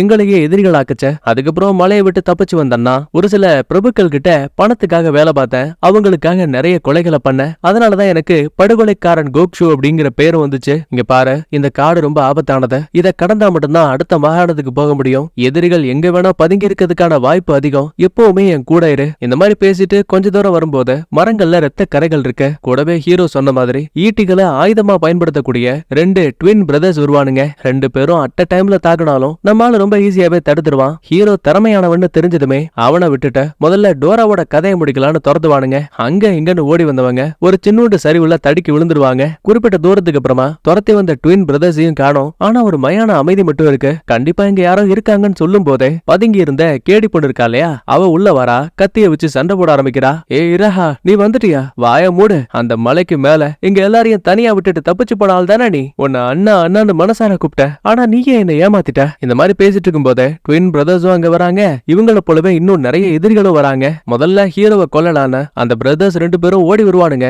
அப்ப எங்க இருந்தோ சில அம்புகள் பறந்து வந்த அந்த ட்வின் பிரதர்ஸ சாகடிக்குது. ஆக்சுவலி இந்த காட்டுவாசி பயலுங்க ஒரு 5 பேர் கொண்ட கும்பல். வில் அம்புகள் தான் இவங்களோட ஆயுதம். பயந்து போன ஹீரோ டோராவையும் கேடி பண்ணியும் ஓட சொல்லுவான். மாத்தி மாத்தி அம்புகளை விட்டாலும் கூட வாளை வச்சு தடுக்கிறானுங்க. தன்னால முடிஞ்ச வரைக்கும் எதிரிகளை டைவர்ட் பண்ணி ஒரு 2 பேரோட கழுத்தை அறுத்தாலும் கூட கடைசி நிமிஷத்துல 3 பேருமே நடுவாந்திர மாட்டிப்பாங்க. மாத்தி மாத்தி ஒரு 3 பேர் அம்பு விட்டு டார்ச்சர் பண்ணிட்டு இருக்கானுங்க. அப்பதாங்க எங்க இருந்தோ ஒரு அம்பு மின்னல் வேகத்துல பறந்து வந்து காட்டுவாசி பயலுங்க ஒருத்தனை சாகடிக்குது. இத பார்த்து இன்னொரு காட்டுவாசி நம்ம கேடி பண்ண கொல்லலாமேன்னு ஒரு அம்பை விடுவான். ஆனா கொடுமையை பாருங்க, நம்ம ஹீரோயினோட தலைப்பகுதிக்கு மேல் வழியா ஒரு அம்பு வந்து காட்டுவாசி விட்ட அம்பையே அடிச்சு நொறுக்குதுங்க. ஆமா, இந்த அம்பை விடக்கூடிய ஆளோட பேரு ஐனோ. இவன் ஒரு பழங்குடி வம்சாவளியை சேர்ந்தவன். தப்பிக்க பார்த்த 3வது ஆளையும் போட்டு தள்ளிட்டான். ஆக்சுவலா நம்ம அம்புகள் நேரா போற விஷயத்த பாத்திருப்போம்ல, ஆனா இவ விடக்கூடிய அம்பு மட்டும் வளைஞ்சு நெளிஞ்சு போகும். அந்த அளவுக்கு வித்தையில கைதேர்ந்த ஆளு. இவனை பார்த்து நம்ம ஆளுங்க பயப்படுவாங்க. ஆனா அவனை பாருங்களேன், நான் உங்களை அட்டாக் பண்ண மாட்டேன். அதாவது யாரு கூட பெண்கள் இருக்காங்களோ அவங்கள நாங்க தாக்க மாட்டோம். அது ஒரு பாவம். ஆனா ஒண்ணு, அந்த குட்டி பொண்ணு உன்னை விட்டு போயிட்டா அப்படின்னா நான் உன்னை தாக்குவேன். எதுவா இருந்தா என்னப்பா, என் உயிரை நீ தானே காப்பாத்திருக்க, தேங்க்ஸ் நம்ம டோரா சொல்லுவா. ஐநூறு ரொம்ப கெட்டவன் கிடையாது. அதனால போகும்போது இறந்து போன ஆட்கள் கிட்ட இருந்த எல்லா டோக்கனையும் எடுக்கல. ஒரு சில டோக்கன்ஸ் அப்படியே வச்சுட்டு போயிருக்கான். சோ ஹீரோ, டோரா, கேடி பொண்ணுன்னு 3 பேரும் அந்த டோக்கன்ஸ சரிபாதியா பங்கு போட்டுப்பாங்க. இன்னொரு பக்கத்துல கவாஜி அமைச்சரை பார்த்த, தலைவரே நமக்கு கிடைச்ச நோட்டீஸ் உண்மைதான். 2 நாளைக்கு முன்னாடி புனித கோயில்ல சாமுராய்களுக்குள்ள மிகப்பெரிய சண்டை நடந்ததா கேள்விப்பட்டேன். எனக்கு புரியாத விஷயமே, அவங்க சதி பண்றதா இருந்தா எதுக்காக அவங்க ஆட்களையே சாகடிக்கணும்? முக்கியமா துப்பாக்கி சுடக்கூடிய சத்தம் கேட்டதுன்னு மக்கள் சொன்னாங்க. நம்ம நாட்டுக்குள்ள அனுமதி இல்லாம துப்பாக்கிகளா? ஏதோ ஒண்ணு தப்பா இருக்கு. முதல்ல கடைசி 1 மாதமா அரசாங்கத்துக்கு வந்து போன தபால்களை செக் பண்ணுங்க. விளையாட்டு சம்பந்தமான ஏதாவது ஒரு தகவல் இதுல கிடைக்கலாம். கட் பண்ண இதே டைம்ல நம்ம ஆளுங்க செக்கிக்கு வந்துட்டாங்க. இங்கதான் நம்ம ஆளுங்க கடக்க வேண்டிய 3வது மாகாணம் இருக்கு. அல்லக்கைகள் நம்ம ஹீரோ கூப்பிட்ட இவங்க கிட்ட இருக்க டோக்கனை செக் பண்ணுவாங்க. சந்தேகத்துல ஹீரோவும், உண்மையாவே இந்த விளையாட்டு மூலமா நீங்க என்ன செய்ய நினைக்கிறீங்க? ஆனா அந்தால பாருங்க, என்கிட்ட அதுக்கான பதில் இல்லங்கிறான். அட போயா சொம்பு தூக்கின்னு சொல்லிட்டு இந்த மாகாணத்துக்குள்ள இருக்க ஹோட்டல்ல தான் கியோஜின் சந்திக்கிறதா சொல்லிருப்பான் இல்லையா? அதனால நேரா அந்த ஹோட்டலுக்கு வரும்போது, சுச்சிரா சாஹா வாங்க, உங்களுக்காக தான் ரொம்ப நேரமா கியோஜின் காத்துட்டு இருக்காரு. பரவாயில்லையே, அந்த அடர்ந்த காடுகள்ல எதிரிகள் அதிகமா இருந்திருப்பாங்க. நினைச்சதை விட சீக்கிரமாவே தப்பிச்சு வந்துட்டீங்க. என்ன இராஹா, எப்படி இருக்கீங்கன்னு கேட்பான். எலே, என் பேரு படுறா உனக்கு தெரியும்னு இவளுக்கு ஒரு ஷாக்கு. அட உன்னை பத்தி மட்டும் கிடையாது, பீமா, சசுகி, சகோதர சகோதரிகளான 8 பேரை பத்தியும் எனக்கு நல்லா தெரியுங்கிறான். சரி, இப்ப அது முக்கியம் கிடையாது. இந்த பாருங்க, நாம இந்த விளையாட்டுல ஜெயிக்கிறோம் தோக்குறோங்கிறத தாண்டி ஒருவேளை டோக்கியோவை கடந்தா கூட உண்மையாவே அந்த பரிசு தொகையை கொடுப்பாங்களா மாட்டாங்களாங்கிறது ஒரு கேள்விக்குறி. அதனால இந்த விளையாட்டை நடத்தக்கூடியது யாரு, எந்த அளவுக்கு இவங்களுக்கு அதிகாரங்கள் இருக்கு, இது எல்லாத்துக்குமான உண்மையை நாம தெரிஞ்சுக்கணும். நேரம் அதிகமாயிடுச்சுல்ல, நைட்டு ஓய்விடுங்க, மீதி விஷயத்த காலையில பேசிக்கலாம். சடனா இங்கதான் ஹீரோவுக்கு ஒரு சின்ன பிளாஷ்பேக். இவனோட ஃபைட்டிங் டெம்பிள்ல மாஸ்டர் ஒருத்தருக்கு ஒருத்தர் சண்டை போடுங்கன்னு சொல்லிட்டு போயிருப்பார்ல. ஆனா அன்னைக்கு நைட்டு ஹீரோ தூங்காம கொல்லாம இருந்திருப்பான். அப்ப பக்கத்துல கேடி பொண்ணு இருந்திருப்பா. ஒரு நிமிஷம், நான் உச்சா போயிட்டு வரேன்னு பொய் சொல்லிட்டு வெளியில வந்த ஹீரோ அந்த டெம்பிளை விட்டு தப்பிச்சு காட்டு வழியா ஓடிட்டு இருந்திருக்கான். அப்போ ஒரு சின்ன மணியோட சத்தம் திரும்ப திரும்ப கேட்டுக்கிட்டே இருக்கு. ஆஹா, ஒருவேளை மாஸ்டர் சொன்னதை தாண்டி நான் அந்த கோயிலை விட்டு தப்பிச்சு வந்ததால கெந்து சாய் என்ன தேடி வேட்டையாட போறான் போல. இந்த மாதிரி ஒரு பயத்தோடயே ஹீரோ அந்த இடத்தை விட்டு தப்பிச்சு வந்திருக்கான். பிளாஷ்பேக்லாம் நினைச்சு பார்த்துட்டு நேரா கேடி பொண்ணு கிட்ட வந்தவன், என்ன மன்னிச்சிரு, எனக்கு அன்னைக்கு வேற வழி தெரியல, அதனாலதான் தப்பிச்சு வந்தேன். இப்ப எனக்குன்னு ஒரு குடும்பம் இருக்கு. ஆனா காலரா நோயால என்னோட குழந்தை இறந்து போயிட்டா. எஞ்சி இருக்கக்கூடியது என் மகனும் மனைவியும் மட்டும்தான். உன்னால முடிஞ்சா நான் தப்பிச்சு வந்ததுக்கு அப்புறம் கோயில்ல என்னாச்சுங்கிறத சொல்ல முடியுமா? நீ எங்களை விட்டுட்டு அம்போன்னு போனதுக்கு அப்புறமா சசுகி தான் தனியா மாஸ்டர் கூட சண்டை போட்டான். அவன் மூலமா தான் நாங்க எல்லாருமே தப்பிச்சோம். ஆனா ஒருத்தருக்கு ஒருத்தர் எங்க இருக்காங்க, என்ன பண்ணிட்டு இருக்காங்கன்னு எந்த ஒரு தகவலும் இல்ல. இது எல்லாத்தையும் தாண்டி நீ செய்ய வேண்டிய இன்னொரு வேலை இருக்கு. அப்படியா, எதை பத்தி பேசுற? சரியான நேரம் வரும்போது நானே சொல்றேங்கிறா. இன்னொரு பக்கத்துல காட்டுக்குள்ள ஒரு 3 போட்டியாளர்கள் கேம்ப் ஃபயரை போட்டு உட்கார்ந்து இருப்பானுங்க. அப்ப அதே இடத்துக்கு இந்த கெந்தசாய் வருவாரு. உருவத்துல வேணா அந்த ஆளு கிளவனா இருக்கலாம், ஆனா வால் வீச்சுல நொடி பொழுதுல அந்த 3 பேரையும் போட்டு தள்ளிட்டாரு. அடச்சே, மறுபடியும் நான் தேடி வந்த பசங்க நீங்க கிடையாது. ஆனா கூடிய சீக்கிரமே நான் அவங்கள தேடி கண்டுபிடிப்பேன். அப்ப சடனா காட்டுக்குள்ள இருந்து ஏதோ ஒரு சத்தம் கேக்குது. இவர் திரும்பி பாப்பாரு. ஆனா அதுக்குள்ளேயே நம்மளோட ரைனோ இருக்கா இல்லையா, அவ மரத்துக்கு பின்னாடி ஒளிஞ்சுப்பான். விளங்குச்சு, கெந்தோசாய் எங்களை தேட ஆரம்பிச்சிட்டாருன்னு இவனுக்குள்ள பயம் உருவாகுத. இதுக்கடையில கவாஜி அமைச்சரை பார்த்த ஏற்கனவே கைது செய்யப்பட்ட ஒரு கடத்தல்காரனோட பழைய ஆவணங்களை பார்க்கும்போது ஒரு மாதங்களுக்கு முன்னாடி துறைமுகம் வழியா ஆயிரக்கணக்கான துப்பாக்கிகளை சட்டவிரோதமா இறக்குமதி பண்ணிருக்காங்க. உடனே பக்கத்துல இருக்க பிஏவுக்கு ஷாக்கு. கண்டிப்பா அவ்வளவு துப்பாக்கிகளை ஒரு கடத்தல்காரனால வாங்கியிருக்க முடியாது. ஆமா, நீங்க சொல்றது உண்மை. இது எல்லாத்துக்கும் பின்னாடி இருக்கிறது ஜைபட்ஸுங்கிற ஒரு பணக்கார வர்க்கம். பல வருஷங்களுக்கு முன்னாடி சாமுராய்களால இவங்களோட தொழில் பெருமளவு பாதிக்கப்பட்டுச்சு. ஒருவேளை அதுக்கு பழிவாங்குற விதமா தான் இந்த விளையாட்டு ஆரம்பிச்சிருப்பாங்கன்னு நினைக்கிறேன். ஆனா அரசாங்கத்தோட ஆதரவு இல்லாம இவ்வளவு பெரிய விஷயத்த பண்ணிருக்க முடியாது. அப்படின்னா இவங்க சம்பந்தப்பட்ட மீதி தகவல்களையும் சேகரிங்கன்னு ஒரு உத்தரவு கொடுக்கிறாரு. அப்படியே லாஸ்டா இன்னும் உயிரோட இருக்கக்கூடியது மொத்தமா 95 பேரு. அடுத்து நம்ம கேடிப்பனோட ஒரு சின்ன பிளாஷ்பேக்.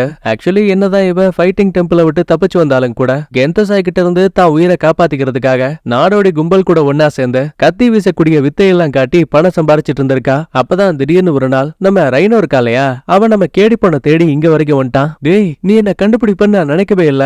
நானும் தான் உன்னை தேடாத இடமே கிடையாது. உனக்கு ஒண்ணு தெரியுமா, இப்ப எனக்கு கல்யாணம் ஆயிடுச்சு, குழந்தைங்க கூட இருக்காங்க. சரி சரி, எல்லாம் ஓகே தான். இப்ப மத்தவங்களை பாத்தியா, எல்லாம் பாதுகாப்பா இருக்காங்கல்ல? ஒரு நிமிஷம் ரைனோ அமைதியாயிட்டு, மன்னிச்சிரு, நம்ம கேங்கோட கடைசி 2 தம்பிங்க இருந்தாங்கல்ல, லாஸ்டா அவங்கள கெந்தோசாய் தேடி கண்டுபிடிச்சு கொன்னுட்டாரு. ஒரே விஷயம் தான், எங்க போனாலும் அந்த ஆளு நம்மள தேடி வந்துகிட்டே இருப்பான். சோ இந்த பேப்பரை பாரு, கொடுக்கு அப்படின்னு ஒரு பெரிய கேம் நடக்க போகுது. இங்கேயும் கெந்தோசாய் நம்மள தேடி வருவாரு. ஆனா மீதி இருக்கக்கூடிய 6 பேரு நாம ஒண்ணு சேர்ந்தா போதும், கெந்தோசாய இந்த கேமுக்குள்ளேயே வச்சு மொத்தமா கதையை முடிச்சு விட்டுறலாம். இதெல்லாம் சொல்லி முடிச்சபடி பிளாஷ்பேக்கும் கட் ஆகுது. அதே டைம்ல கியோஜின் ஹீரோவை பார்த்த நாம பண்ண வேண்டிய விஷயங்கள் 2. முதல்ல இறந்து போன உடம்புகளை இந்த பயலுங்க எங்க கொண்டு போறானுங்க. 2வது விஷயம், விளையாட்டுல சம்பந்தப்பட்ட ஒரு ஆளை போலீஸ் கிட்ட மாட்டினா அவங்கள இந்த கேம் நடத்தக்கூடிய ஆளுங்க என்ன பண்றாங்க, காவல்துறைக்குள்ளேயே போயிட்டு சம்பவம் பண்ண போறாங்களா, அந்த அளவுக்கு அவங்களுக்கு துணிச்சல் இருக்கா, இதை நாம கண்டுபிடிக்கணும். ஹீரோவும் இந்த டீலுக்கு ஓகே சொல்லுவான். இன்னொரு பக்கத்துல இந்த கவாஜி அமைச்சரை பார்த்து, தலைவரே, எனக்கு வந்து தந்திகளை நான் ஃபுல்லா செக் பண்ணிட்டேன். ஜைபட்சோ,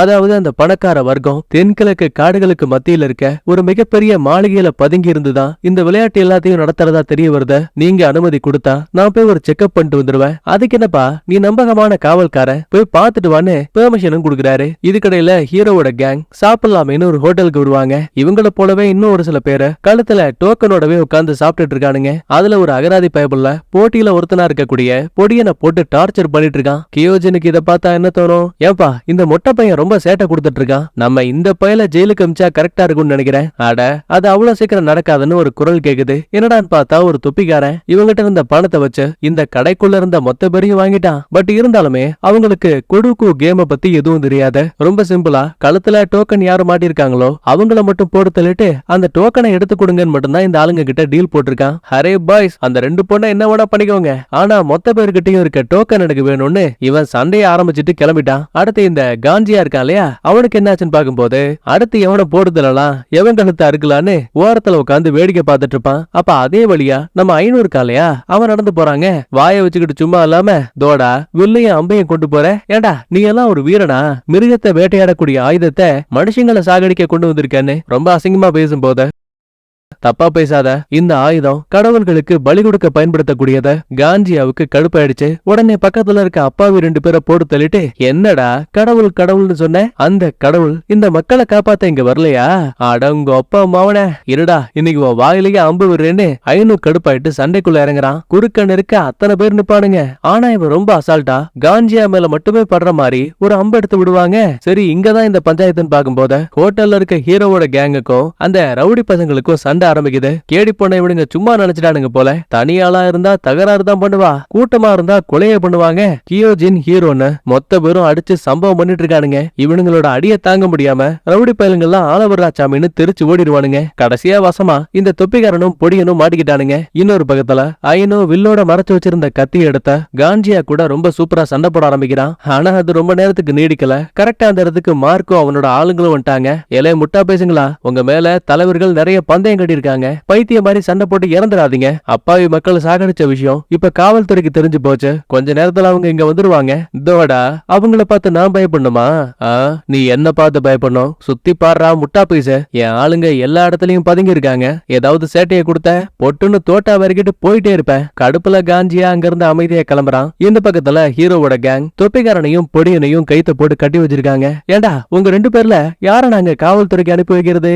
ஐயா, நான் ஒரு அப்பாவி, இந்த தொப்பிக்காரன் என்ன மிரட்டி இந்த இடத்துக்கு கொண்டு வந்தான். சொல்ல போனா நான் இப்ப வரைக்கும் ஒரு கொலையை கூட பண்ணல. ஆனா இந்த தொப்பிக்காரன் இருக்கானே நிறைய பேரை கொலை பண்ணிருக்கான். அவங்க கிட்ட இருந்த லாக்கெட்டையும் எடுத்திருக்கான். சரி அப்படின்னா நீ தான் பொருத்தமான ஆளுன்னு இங்க ஒரு முடிவுக்கு வந்துட்டாங்க. அப்படியே இன்னொரு பக்கத்துல ஜைபர்ட்ஸோருக்கு அந்த மாளிகைக்கு ஒரு சின்ன நோட்டீஸ் வந்திருக்கு. அதாவது என்னன்னா அமைச்சரவைக்கும் அரசாங்கத்துக்கும் இந்த விளையாட்டை நடத்தக்கூடியது ஜைபர்ட்ஸு ஃபேமிலிங்கிற விஷயம் தெரிஞ்சு போச்சான். ஒரு நிமிஷம் அந்த பணக்கார வர்க்கம் எல்லாம் பயந்து போடாலும் கூட அட எதுக்கு பயப்படுறீங்க, நம்மளோட தலைவர் அவரு நம்மள இந்த பிரச்சனைகள்ல இருந்து பாதுகாப்பாரு, அது வரைக்கும் ஜாலியா விளையாட்டை என்ஜாய் பண்ணுங்கன்னு ரொம்ப கேஷுவலா பேசிட்டு இருக்கானுங்க. இப்ப மறுபடியும் கேடி பொண்ண காட்டுறாங்க. பக்கத்துல இருக்க டோராவும் அக்கா எனக்கும் உங்களை மாதிரியே ஒரு திறமையான வீராங்கனையா மாறணும், அதுக்கு நான் என்ன பண்ணணும், இதோ பாரு உன்னால ஒரு எதிரியை கொல்ல முடியற அளவுக்கு திறமை இருந்தாலும் கூட அப்பவுமே உன்னால நிம்மதியா தூங்க முடியாது. இத சொல்லிட்டு இருக்கும் போதே கேம நடத்தக்கூடிய காவலாளிகள் வர விஷயம் தெரிய வருது. வேணும்னே அவங்கள தங்களை ஃபாலோ பண்ற மாதிரி கேடி பொண்ணும் டோராவும் அங்க இருந்து நடக்க ஆரம்பிக்கிறாங்க. இதுக்கடையில கியோஜனும் பொடியனும் போலீஸ் ஸ்டேஷனுக்கு வெளியில வந்து நிப்பாங்க. பிளான் போட்ட மாதிரி தொப்பிக்காரனையும் மாட்டி விட்டாங்க. பிடிச்ச அந்த பயல அலேக்கா தூக்கிட்டு வந்து கூண்டுக்குள்ள அடைச்சிட்டாங்க. ஐயா சாரே என்ன தயவு செஞ்சு காப்பாத்துங்க, இந்த இடத்துல காவலுக்கு அதிகாரிகளை போடுங்கன்னு கெஞ்சுவான். யோ ஸ்டேஷனுக்குள்ள எதுக்கே பாதுகாப்பு, சரதா வாய முட்டிடுறான்னு வெளியில போயிடுவாங்க. இதே டைம்ல நம்ம கேடி பொண்ணும் டோராவும் நடந்து போகும்போது வழியில இறந்து போன உடல் ஒண்ண கவனிக்கிறாங்க. ஆனா பின்னாடியே கார்ட்ஸும் வந்துட்டு இருக்காங்கல்ல, சோ எதுவும் தெரியாத மாதிரி நடந்து போவாங்க. வந்தவனுங்க அந்த இறந்து போன உடல் யாருன்னு பாக்கும்போது அது நம்ம ஹீரோ. அதாவது இவன் உண்மையாவே சாகல, ஆனா இறந்த மாதிரி ஆக்டிங்க போட்டுட்டு இருக்கான். அப்பதான் இறந்து போன மத்த உடல்களை எங்க வச்சிருக்காங்கன்னு இவனால கண்டுபிடிக்க முடியும். இன்னொரு பக்கத்துல நம்ம கியோஜின் பிளான் போட்ட மாதிரியே ஹோட்டல்ல கலவரத்தை பண்ணான நம்ம தொப்பிக்காரனை பிடிச்சிருப்பாங்கல்ல, அவனை விசாரிக்கணும்னு சொல்லிட்டு இந்த கொடுக்கு கேமோட சம்பந்தப்பட்ட 2 போலீஸ்காரனுங்க உள்ள வரானுங்க. ஆஹா அந்த பயலுங்க விரிச்ச வலையில மாட்டிக்கிட்டானுங்க. எலே பொடியா நீ இங்கேயே வெயிட் பண்ண, நான் உள்ள போயிட்டு வரேன். முதல்ல அந்த போலீஸ் அதிகாரிகள் விசாரிக்கிறேன்னு சொல்லிட்டு பேஸ்மெண்ட்டுக்கு போயிருப்பாங்க. அடுத்து நம்ம கியோஜின் இவனுமே ஒரு பெரிய அரசாங்க அதிகாரி மாதிரி ரொம்ப கெத்தா உள்ள வந்தவன். நானும் அந்த ஆளை விசாரிக்கணும்னு சந்தேகம் வராத மாதிரி போலீஸோட கண்ணிலேயே மண்ணை தூவிட்டு இவனும் பேஸ்மெண்ட்டுக்கு வருவான். ஒரு பக்கம் ஹீரோவோட இறந்து போன உடலை ஒரு பெரிய வங்கிக்குள்ள கொண்டு போறாங்க. இந்த விஷயத்த பின்னாடியே ஃபாலோ பண்ணிட்டு வந்த நம்ம கேடு பொண்ணும் டோராவும் கண்டுபிடிச்சிட்டாங்க. ஹீரோ இறந்துட்டு தான் நினைச்ச மத்த உடல்களோட போட்டுட்டு கார்ட்ஸ் எல்லாம் அங்கிருந்து போனதும் போதும் சத்தமே போடாம எழுந்த ஹீரோ அங்க உட்கார்ந்திருந்த ஒரு கார்டோட கழுத்தை நெரிச்சு மொத்தமா சோழியை முடிச்சுட்டு ஆதாரங்கள் ஏதாவது கிடைக்குதான்னு ஃபுல்லா தேடி பார்க்கும்போது இவன் இருக்கக்கூடியது ஒரு வங்கிங்கிறத இவனுமே கன்ஃபார்ம் பண்ணிட்டான். வெளியில கேடி பொண்ணு நோட்டை விட்டுட்டு இருக்க நேரம் பார்த்த மார்க்கும் 2 கார்ட்ஸும் இப்ப அதே பேங்குக்குள்ள வரானுங்க. விளங்குச்சு பிரச்சனை கையமேறி போகுது. ஹீரோவுக்கு நம்மளோட உதவி தேவைன்னு பேசிட்டு இருக்காங்க. அடுத்து பேஸ்மெண்ட்டுக்கு வந்து அடியாளுங்க பாரபட்சமே இல்லாம தொப்பிக்காரனை சுட்டு கொன்னுட்டானுங்க. வேலையை முடிச்சிட்டு திரும்ப வெளியில போகும்போது நம்ம கியோஜின் இருக்கான்ல, அவன் அங்க இருக்க சுவர்களுக்கு மேல ஏறி ஒளிஞ்சுப்பான். அவங்க போனதுக்கு அப்புறம் தொப்பிக்காரன் இறந்துட்டானான்னு கன்ஃபார்ம் பண்றதுக்காக கியோஜின் உள்ள வருவான். ஆனா அதே டைம்ல வெளியில போனதா நினைச்ச அந்த 2 போலீஸ்காரனுங்க யாரோ ஒருத்தர் இங்க பதுங்கி இருக்காங்கிற சந்தேகத்துல திரும்ப உள்ள வரும்போது கியோஜின் இப்ப வசமா மாட்டிக்கிட்டான். இங்கதான் இந்த பஞ்சாயத்துன்னு பார்த்தா அந்த மார்க் இருக்கான் இல்லையா, அவன் உள்ள வந்ததுமே கார்ட்ஸ்ல ஒருத்தன் மயங்கி இருக்க விஷயத்த பார்த்த கண்டிப்பா இந்த இடத்துக்குள்ள யாரோ ஒருத்தர் பதுங்கி இருக்காங்க, அது ஹீரோவா தான் இருக்கும்னு ரொம்ப அக்யூரேட்டா கெஸ் பண்றாங்க. எப்படியும் தப்பிக்க முடியாதுங்கிறத புரிஞ்சுக்கிட்ட ஹீரோ படார்னு வெளியில வந்து ஏலே மார்க் 10 வருடங்களுக்கு முன்னாடியே நீ இறந்துட்ட நினைச்ச, எப்படா உயிர் பழச்ச, என்ன பண்றது எல்லாம் விதிவிட்ட வழி, உனக்கு ஒண்ணு தெரியுமா, உன் கூட நின்னு சண்டை போட்ட வரைக்கும் எப்பவுமே உன்ன போல ஆகணும்னு தான் நான் ஆசைப்பட்டேன். ஆனா இப்ப இந்த சாமுராய்களோட காலம் முடிஞ்சு போச்சு, பழச பேசி எதுவும் மாற போறது கிடையாது. சண்டை ஆரம்பி இன்னைக்கு நீயா நானான்னு பாக்கலான்னு 2 பேரும் வாழை கையில எடுக்கிறாங்க. இதுக்கடையில கவாஜி ஜைபர்ட்ஸ் இருக்கக்கூடிய அந்த மாளிகை இருக்கு இல்லையா, அந்த இடத்துக்கு வந்துட்டான். அதே டைம்ல அமைச்சரோட பிஏ தலைவரே கவாஜி உங்ககிட்ட ஒரு விஷயத்த சொல்ல மறந்துட்டாருன்னு நினைக்கிறேன். ஆக்சுவலா துறைமுகத்துக்கு துப்பாக்கிகள் வந்தது நம்ம உண்மைதான், ஆனா வெளிநாட்டுல இருந்து கடந்த சில மாதங்களா நம்ம காவல்துறையோட ஹெட்டுக்கு அதிகப்படியான லெட்டர்ஸ் போயிருக்கு. அப்படி பார்க்கும்போது கவாஜியும் இதுல சம்பந்தப்பட்டிருப்பாருன்னு ஒரு டவுட் வருது. இல்ல அப்படிலாம் இருக்காதுன்னு அமைச்சர் ரொம்ப ஸ்ட்ராங்கா சொல்லுவாரு. அப்படியே இன்னொரு பக்கத்துல கதவை திறந்துகிட்டு கவாஜி கெத்தா உள்ள வருவாரு. ஜைபர்ட்ஸோட டீமும் இங்கதான் இருக்காங்க. சரி மொத்த பேரையும் கைது பண்ண போறான்னு பார்த்தா அதான் கிடையாது. மன்னிச்சிருங்க நான் வரதுக்கு ரொம்ப தாமதம் ஆயிடுச்சுன்னா ஒரு பெரிய குண்டை தூக்கி போடுறாங்க. சோ இங்கதான் விஷயமே புரியுது. இந்த விளையாட்டோட முக்கிய புள்ளி, அதாவது இவங்களோட தலைவனே இவன் தாங்க. இந்த சாமுராய்களோட ஆட்டம் இனிமே முடிய போகுது. இந்த விளையாட்டு மூலமா அவங்க எல்லாரோட கதையும் நான் முடிக்க போறேன். அதுக்கு எனக்கு உங்களோட ஆதரவு தேவைன்னு மொத்த ஜைபர்ட்ஸு கேங்கையும் பிரெயின் வாஷ் பண்ணிட்டு இருக்கான். கட் பண்ணா பிளாஷ்பேக்ல ஆரம்பத்துல சாமுராய் சாமுராய்களுக்கான போர்ல ஹீரோ ஜெயிச்சிருப்பான்ல, அப்ப இவங்களோட டீமை தாக்குனத வெறும் துப்பாக்கி ஏந்திய ஜப்பான் வீரர்கள் மட்டுமே கிடையாது. ஹீரோவோட சாமுராய் கூட்டத்துக்கு ஒரு நட்பு இனமா இருந்த சாமுராய் கூட்டங்கள்ல ஒண்ணுதான் இவங்களையும் அட்டாக் பண்ணிருக்கு. முக்கியமா அந்த கூட்டத்தோட தலைவன் வேற யாரும் கிடையாது, இந்த கவாஜி தான். ஆனா காரணமே இல்லாம எதுக்காக கவாஜி இப்ப போலீஸா இருக்கான், எதுக்காக நம்ம ஹீரோவோட கேங்க அட்டாக் பண்ணான்னு எதுவுமே தெளிவா தெரியல. ஒரு பக்கம் ஹீரோவுக்கும் மார்க்குக்கும் சண்டை ஆரம்பிக்குது. இன்னொரு பக்கத்துல நம்ம கியோஜினை வந்த போலீஸ்காரனுங்க சுட்டு பிடிக்கலான்னு பாப்பானுங்க. ஆனா இவன் சும்மா கிடையாது. ரெண்டு பேரோட கண்ணிலையும் மண்ணை தூவிட்டு ஒருத்தன் கழுத்துல கத்திய குத்திட்டு போலீஸ் ஸ்டேஷனோட மாடிக்கு வந்தவன் அங்கிருந்து அலேக்கா ஜம்ப் அடிச்சு எஸ்கேப் ஆயிட்டான். இன்னொரு பக்கத்துல அமைச்சர் கவாஜி மேல சந்தேகம் வந்திருக்கோம்ல, சோ அவனோட ரூமுக்கு வந்தவர அங்க இருக்க ஒரு சில போட்டோக்களை பார்க்கும்போது ஒரு சாமுராய்கள் சம்பந்தப்பட்ட போட்டோ இருக்கு.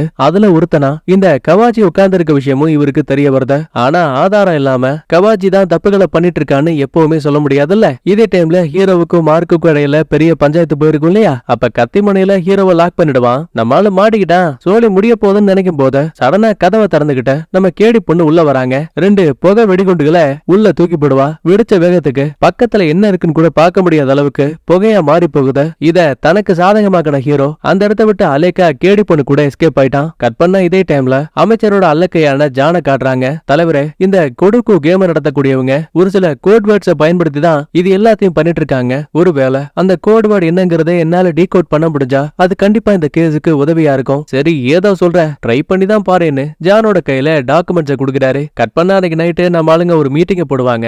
அந்த பொடியா இருக்கான் இல்லையா, அவன் சின்ன பையனாச்சே, சோ கூடவே கூட்டிட்டு வந்திருக்காங்க. நடந்த சம்பவங்களை வச்சு பார்க்கும்போது இறந்து போன உடல்களை ஜைபட்சுக்களுக்கு சொந்தமான ஒரு பேங்குக்கு கொண்டு போறாங்க. விளையாட்டுல சம்பந்தப்பட்ட ஒரு ஆளு சிறைக்குள்ளேயே அடைக்கப்பட்டாலும் கூட அவனை கூட இந்த பயலுங்க கொல்றானுங்க. அப்படின்னா இந்த விளையாட்டு நடத்தக்கூடியத ஒரு பெரிய பணக்காரனுங்க, அதிகார பலமும் அவங்க கிட்ட இருக்கு. ஏப்பா ஹீரோ, எனக்கு என்னமோ இதுல ஒன்னாலதான் ஹெல்ப் பண்ண முடியும்னு தோணுது. நல்லா யோசிச்சு பாரு, நீ ஒரு படுகொலைக்காரனா இருந்தப்ப அரசாங்கத்து கூட உனக்கு ஒரு கனெக்ஷன் இருந்துச்சல்ல, அவங்களுக்காக கூட நீ ஒரு சில கொலைகளை பண்ண. ஒரு நிமிஷம் இரு, இத பத்தி கூட உனக்கு தெரியுமா? ரொம்ப நல்லாவே தெரியும். சரி அப்படின்னா மறுபடியும் அரசாங்க அதிகாரிகிட்டயே நான் பேசி பாக்குறேன்னு நேரா பக்கத்துல இருக்க போஸ்ட் ஆபீஸ்க்கு வருவான். இங்க இருந்தே ஒரு சின்ன மிஷின் மூலமா அமைச்சரோட பிஏ இருக்கா இல்லையா, அவனுக்கு ஒரு லெட்டர் அனுப்புறான். சுஹீரோ சாகான பேப்பர்ல ஹீரோவோட பேரை பார்த்ததும் போதும் பதிலுக்கு இவர் ஒரு மெசேஜ் அனுப்புறாரு. படுகொலைக்காரன் கோக்ஷோ, நீ இன்னும் உயிரோட தான் இருக்கியா? ஆமா. அப்புறம் உங்களுக்கு புனித கோயில்ல நடந்த சம்பவத்தை பத்தி தெரியுமா? ஓ, அந்த கொடுக்கு விளையாட்டு தானே, அத பத்தி அரசாங்கத்துக்கு எல்லாமே தெரியும். சரி, இந்த விளையாட்டை நடத்தக்கூடியது யாரு, இதுல சம்பந்தப்பட்ட ஆட்கள் யாரு, யாருகிட்டயுமே இந்த விளையாட்டை பத்தி சொல்லக்கூடாதுன்னு கொடுக்கு கேங்க சேர்ந்தவங்க சொல்லிருப்பாங்கல்ல. அதுக்கு பயந்துகிட்டே ஹீரோவும், மன்னிச்சிருங்க, இப்போதைக்கு என்னால எதுவும் சொல்ல முடியாது, வேணும்னா அடுத்த மாகாணத்துல நான் உங்களை சந்திக்கிறேன். பதிலுக்கு அவரும் சரின்னு சம்மதிக்கிறாரு. அதோட விடல, அந்த பிஏ நேரா அமைச்சரை பார்த்து சுஜீரோ சாஹா கிட்ட இருந்த ஒரு லெட்டர் வந்திருக்கு. அவனுமே கொடுக்கு கேம்ல இருக்கான். இதுல யார் சம்பந்தப்பட்டிருக்கான்னு கேட்கும் போது அவங்கிட்ட பதில் இருக்குன்னு நினைக்கிறேன். இருந்தாலும் அதை சொல்ல மறுக்கிறான். தலைவரே, நீங்க என்ன நினைச்சாலும் சரி, கவாஜியை நீங்க நம்ப கூடாது. எனக்கு இப்பதான் ஒரு தகவல் கிடைச்சத, சட்டவிரோதமா 250 பேருக்கு துப்பாக்கி சூடும் பயிற்சி காவல்துறை மூலமா கொடுக்கப்படுது. இவ்வளவு பெரிய விஷயத்த நம்ம கிட்ட கூட சொல்லாம பண்றாங்க அப்படின்னா கண்டிப்பா இது காவல்துறையவே கட்டுப்பாட்டுக்குள்ள வச்சிருக்கக்கூடிய இந்த கவாஜியா மட்டும்தான் இருக்கும். அமைச்சருக்குள்ள இருக்க சந்தேகங்கள் அதிகமானதால உடனே கவாஜியை நான் பார்த்தாகணும், அவனை வர சொல்லுங்கன்னு ஒரு லெட்டர் அனுப்புறாரு. இன்னொரு பக்கத்துல வெளியில போன ஹீரோவும் திரும்ப வந்துட்டான். காலையில மொத்த பேரு கூட மறுபடியும் பயணம் ஆரம்பிக்குது. அடுத்த மாகாணத்தை கடக்கணும் அப்படின்னா அதுக்கு இவங்களுக்கு தலா 5 டோக்கன் தேவை. ஒவ்வொருத்தரும் டோக்கனை கொடுத்தாலும் கூட நம்ம பொடியா இருக்கா இல்லையா, அவன் லைட்டா தேம்பி தேம்பி அழ ஆரம்பிக்கிறான். என்ன சின்ன டோரா கேட்கும் போது என்கிட்ட ஒண்ணுதான் இருக்குங்கிறான். எப்பா ஹீரோ, அவனை நம்ம காப்பாத்தி ஆகணும், அப்படியே விட முடியாத. இந்த பாரு, இந்த விளையாட்டோட விதிகளும் ஆபத்தும் தெரிஞ்சுதான் இங்க வந்திருக்கான். அவன் உயிரை காப்பாத்திக்க வேண்டியது அவனோட சொந்த திறமை. இல்ல நீங்க என்ன சொன்னாலும் சரி, என் கண்ணு முன்னாடியே ஒருத்தன் இறந்து போறானா கண்டிப்பா என்னால நிம்மதியா தூங்க கூட முடியாத. அதனால இந்தப்பா என்னோட 2 டோக்கனை வச்சுக்கொண்டு கையில கொடுக்குறா. ஒரு குழந்தைக்கே இவ்வளவு நல்ல மனசு இருக்கும் போது நம்ம ஆளுங்க சும்மா இருப்பாங்களா? இவங்களும் ஒவ்வொரு டோக்கனை கொடுத்து மொத்தமா பொடியனுக்கு 5 டோக்கன் கிடைச்சாச்சு. அப்ப கூட இங்க இருக்க கார்ட்ஸ்ல ஒருத்தன், என்ன பண்ணிட்டு இருக்கீங்க, முட்டாளா நீங்க? டோக்கியோவுக்கு முதல் 9 பேர்ல நீங்க போனீங்கன்னா நீங்க உயிர் பிழைக்கிறதுக்கான வாய்ப்பு ரொம்ப அதிகம். பொடியனை கூட்டிட்டு அங்க இருந்து கிளம்பினதுக்கு அப்புறமா அந்த கார்ட்ஸ்ல ஒருத்தன் சொன்ன விஷயம் ஹீரோவுக்கு ஞாபகம் வருது. 9 பேர்ல ஒருத்தரா நாம உள்ள போயிட்டோம் அப்படின்னா நாம உயிர் பிழைக்கிறதுக்கான வாய்ப்பு அதிகம். அப்படின்னா அவங்க எல்லாரையுமே கொல்ல போறது கிடையாது. தெரிஞ்சோ தெரியாமையோ அந்த கார்ட்ஸ்ல ஒருத்தன் இதை நம்ம கிட்ட சொல்லிட்டான். ஆனா கியோஜின், அவசரப்பட்டு முடிவெடுக்காதீங்க, அவ சொன்னது உண்மைங்கிறதுக்கு எந்த ஒரு ஆதாரமும் கிடையாதுன்னு குட்டையை குழப்பறான். ஒரு பக்கம் இந்த காஞ்சியா ஊருக்குள்ள இருக்க மக்களை போட்டு தள்ளிட்டு ஹீரோவும் குட்டி பொண்ணு எந்த திசையில போனாங்கிற விஷயத்த கண்டுபிடிச்சு அடுத்த மாகாணத்தை இவனும் கடக்குறான். ஆனா இது எதுவுமே தெரியாத ஹீரோவோட கேங் ஒரு இடத்துல ஸ்டாப் ஆயிட்டு கியோஜினை பாருங்களேன், கடைசியில போலீஸ் ஸ்டேஷனுக்கே போயிட்டு வம்பிழுத்ததால என்னையும் இந்த பொடியனையும் கண்டிப்பா அவங்க தேடிட்டு இருப்பாங்க. அதனால இந்த ஒரு மாகாணத்துக்கு மட்டும் நாம 2 கேங்க தனித்தனியா பிரிஞ்சுக்கலாம். அதுக்கப்புறம் நான் உங்களை சந்திக்கிறேன். ஹீரோவுக்கும் இது ஒரு நல்ல ஐடியான்னு தோணுது. சரி, பாதுகாப்பா இருங்கன்னு அங்க இருந்து அனுப்பி வைக்கிறான். இன்னொரு பக்கத்துல நம்ம ஜான் இருக்காருல, எவ்வளவுதான் ட்ரை பண்ணாலுமே ஆவணங்கள்ல இருக்கக்கூடிய கோட் வேர்ட்ஸை டீகோடே பண்ண முடியல. அப்பதான் எதர்ச்சியா இந்த கவாஜி இருக்கா இல்லையா, ஐரோப்பா வரைக்கும் நாட்டுக்காக காவல் படையை உருவாக்கணும்னு ஏதோ சுற்றுப்பயணம் எல்லாம் போயிருப்பான் போல. அது சம்பந்தப்பட்ட ஒரு புத்தகத்தை கூட ரிலீஸ் பண்ணிருப்பான். அது யதார்த்தமா இந்த ஜானோட கையில கிடைக்குது. திறந்து பார்க்கும்போது கோட் வேர்ட்ஸோட இது கனெக்ட் ஆகுது. எல்லாத்தையுமே டீகோட் பண்ணி பார்க்கும்போது அது கவாஜியோட பேரா வருது. அப்புறம் என்ன, உண்மையான குற்றவாளி கவாஜிங்கிறது கன்ஃபார்ம் ஆயிடுச்சு. உடனே கிடைச்ச இந்த ஒரு ஆதாரத்தை தூக்கிட்டு ஜான் நேரா அமைச்சரை பார்க்க ஓடி வருவாரு. ஆனா அதுக்குள்ளேயே போலீஸ் அதிகாரியான கிம்மு உள்ள புந்து அல்லக்கை மூலமா ஜானோட கழுத்தை நெரிச்சு சம்பவ இடத்திலேயே அவரோட சோழியை முடிச்சுட்டான். இன்னொரு பக்கத்துல கவாஜியோட அல்லக்கை அமைச்சர் உங்களை சந்திக்கணும்னு ஒரு கடிதம் அனுப்பியிருக்காரு. அப்புறம் உங்களை கோத்து விட நினைச்ச ஜான் அவனோட கதையும் முடிச்சாச்சு, நல்ல வேலை பாத்தீங்கன்னு பாராட்டிக்கிட்டு இருக்கான். கட் பண்ணா இன்னொரு பக்கத்துல அன்னைக்கு நைட்டு நம்ம கியோஜின் இருக்கால, ஒரு காட்டு வழி பாதையில நடந்து போகும்போது நம்ம ரைனோவை பாக்குறான். கியோஜின் எதிரியா இருப்பான் போலன்னு இவன் சண்டை ஆரம்பிக்கும் போது கரெக்டா அந்த இடத்துக்கு சாசுகியும் வந்துட்டான். எப்பா அமைதியா இருங்க, நான் இங்க வந்தது உங்க கூட சண்டை போறதுக்காக இல்ல, உங்களோட பாலிய நண்பன், அதாவது உங்க சகோதரன் சுச்சிரோ சாஹா, அவரு உங்களை தேடிட்டு இருக்காருப்பா. பிரச்சனை என்னன்னா கெந்தோசாயால உங்க சகோதர சகோதரிகளுக்கு இப்ப ஆபத்து,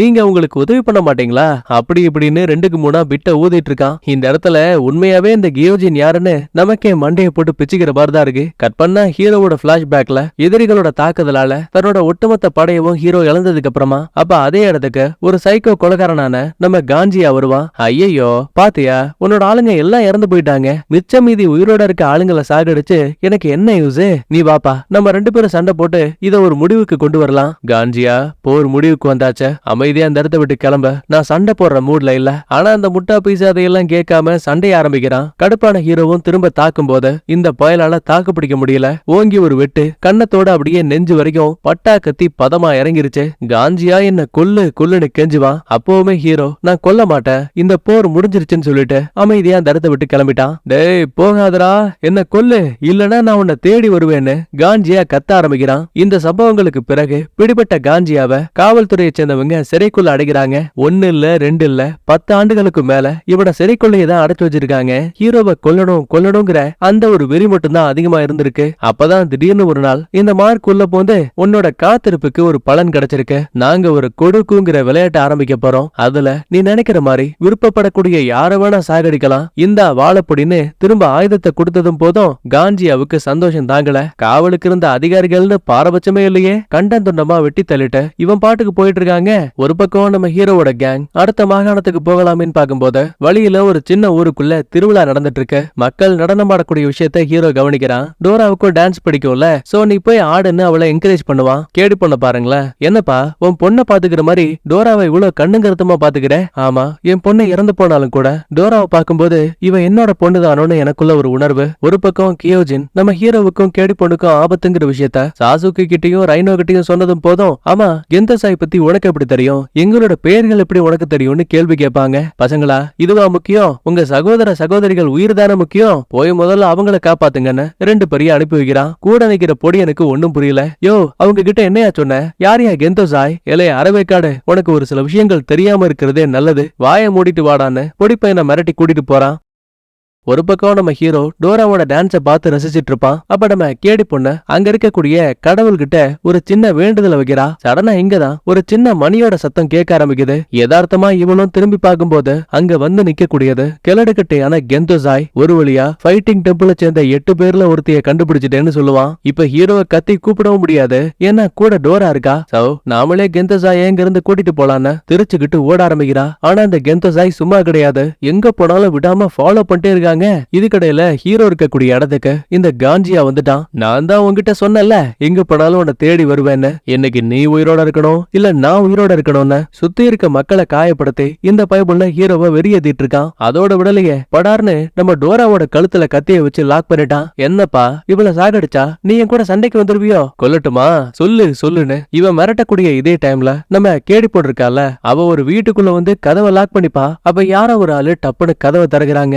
கெந்தோசாய் கெந்தோசாய் வந்துட்டான் போலன்னு இவ பயந்து போயிடுவா. ஆனா வந்தது இந்த வீட்டோட ஓனர். அப்பாடான்னு பெருமூச்சு விட்டதும் போதும் படார்னு அவர் உடம்புக்குள்ள கத்தி புகுந்து இவன் மூஞ்சிக்கு பக்கத்துல வந்து ஸ்டாப் ஆகுது. ஆத்தாடி, இந்த கெந்தோசாய் நம்மள விட மாட்டான் போலன்னு மறுபடியும் ஓட ஆரம்பிக்கிறா. அதே டைம்ல ஹீரோ காஞ்சிய அசந்த நேரம் பார்த்த குட்டி பொண்ணை காப்பாத்திட்டு இவன் அவன் கூட சண்டை போடுவான். வாளை தாங்கி பிடிக்கக்கூடிய வலது கையில காயத்தை போட்டான். காஞ்சியா, நிலைமைய புரிஞ்சுக்கோ. இந்த காயத்தோட உன்னால சண்டை போட்டு ஜெயிக்க முடியாது. உன் தோல்வியை ஒத்துக்கோ. நான் செத்தே போனாலும் சரி, இன்னைக்கு உன்னை கொல்லாம விட மாட்டேன்னு வெறி பிடிச்ச மாதிரி அட்டாக் பண்ண ஆரம்பிக்கிறான். இந்த பக்கத்துல நம்ம கேடி பொண்ணு காட்டுக்குள்ள ஓடி வந்தவ ஒரு கிணத்துக்கு பின்னாடி ஒளிஞ்சிருப்பா. கெந்தோசாயும் அங்க வருவான். அவன் அசந்த நேரம் பார்த்த மறைஞ்சிருந்தவ படார்னு அட்டாக் பண்ண ஆரம்பிக்கிறா. சும்மா சொல்லக்கூடாது, 2-3 தாக்குதல்லையே கெந்தோசாய் கீழே விழுந்துருவாரு. ஆனா காயம் பட்டது அவருக்கு கிடையாது, நம்ம கேடி பொண்ணுக்கு. பரவாயில்ல, ரொம்ப சூப்பரா தான் சண்டை போடுற.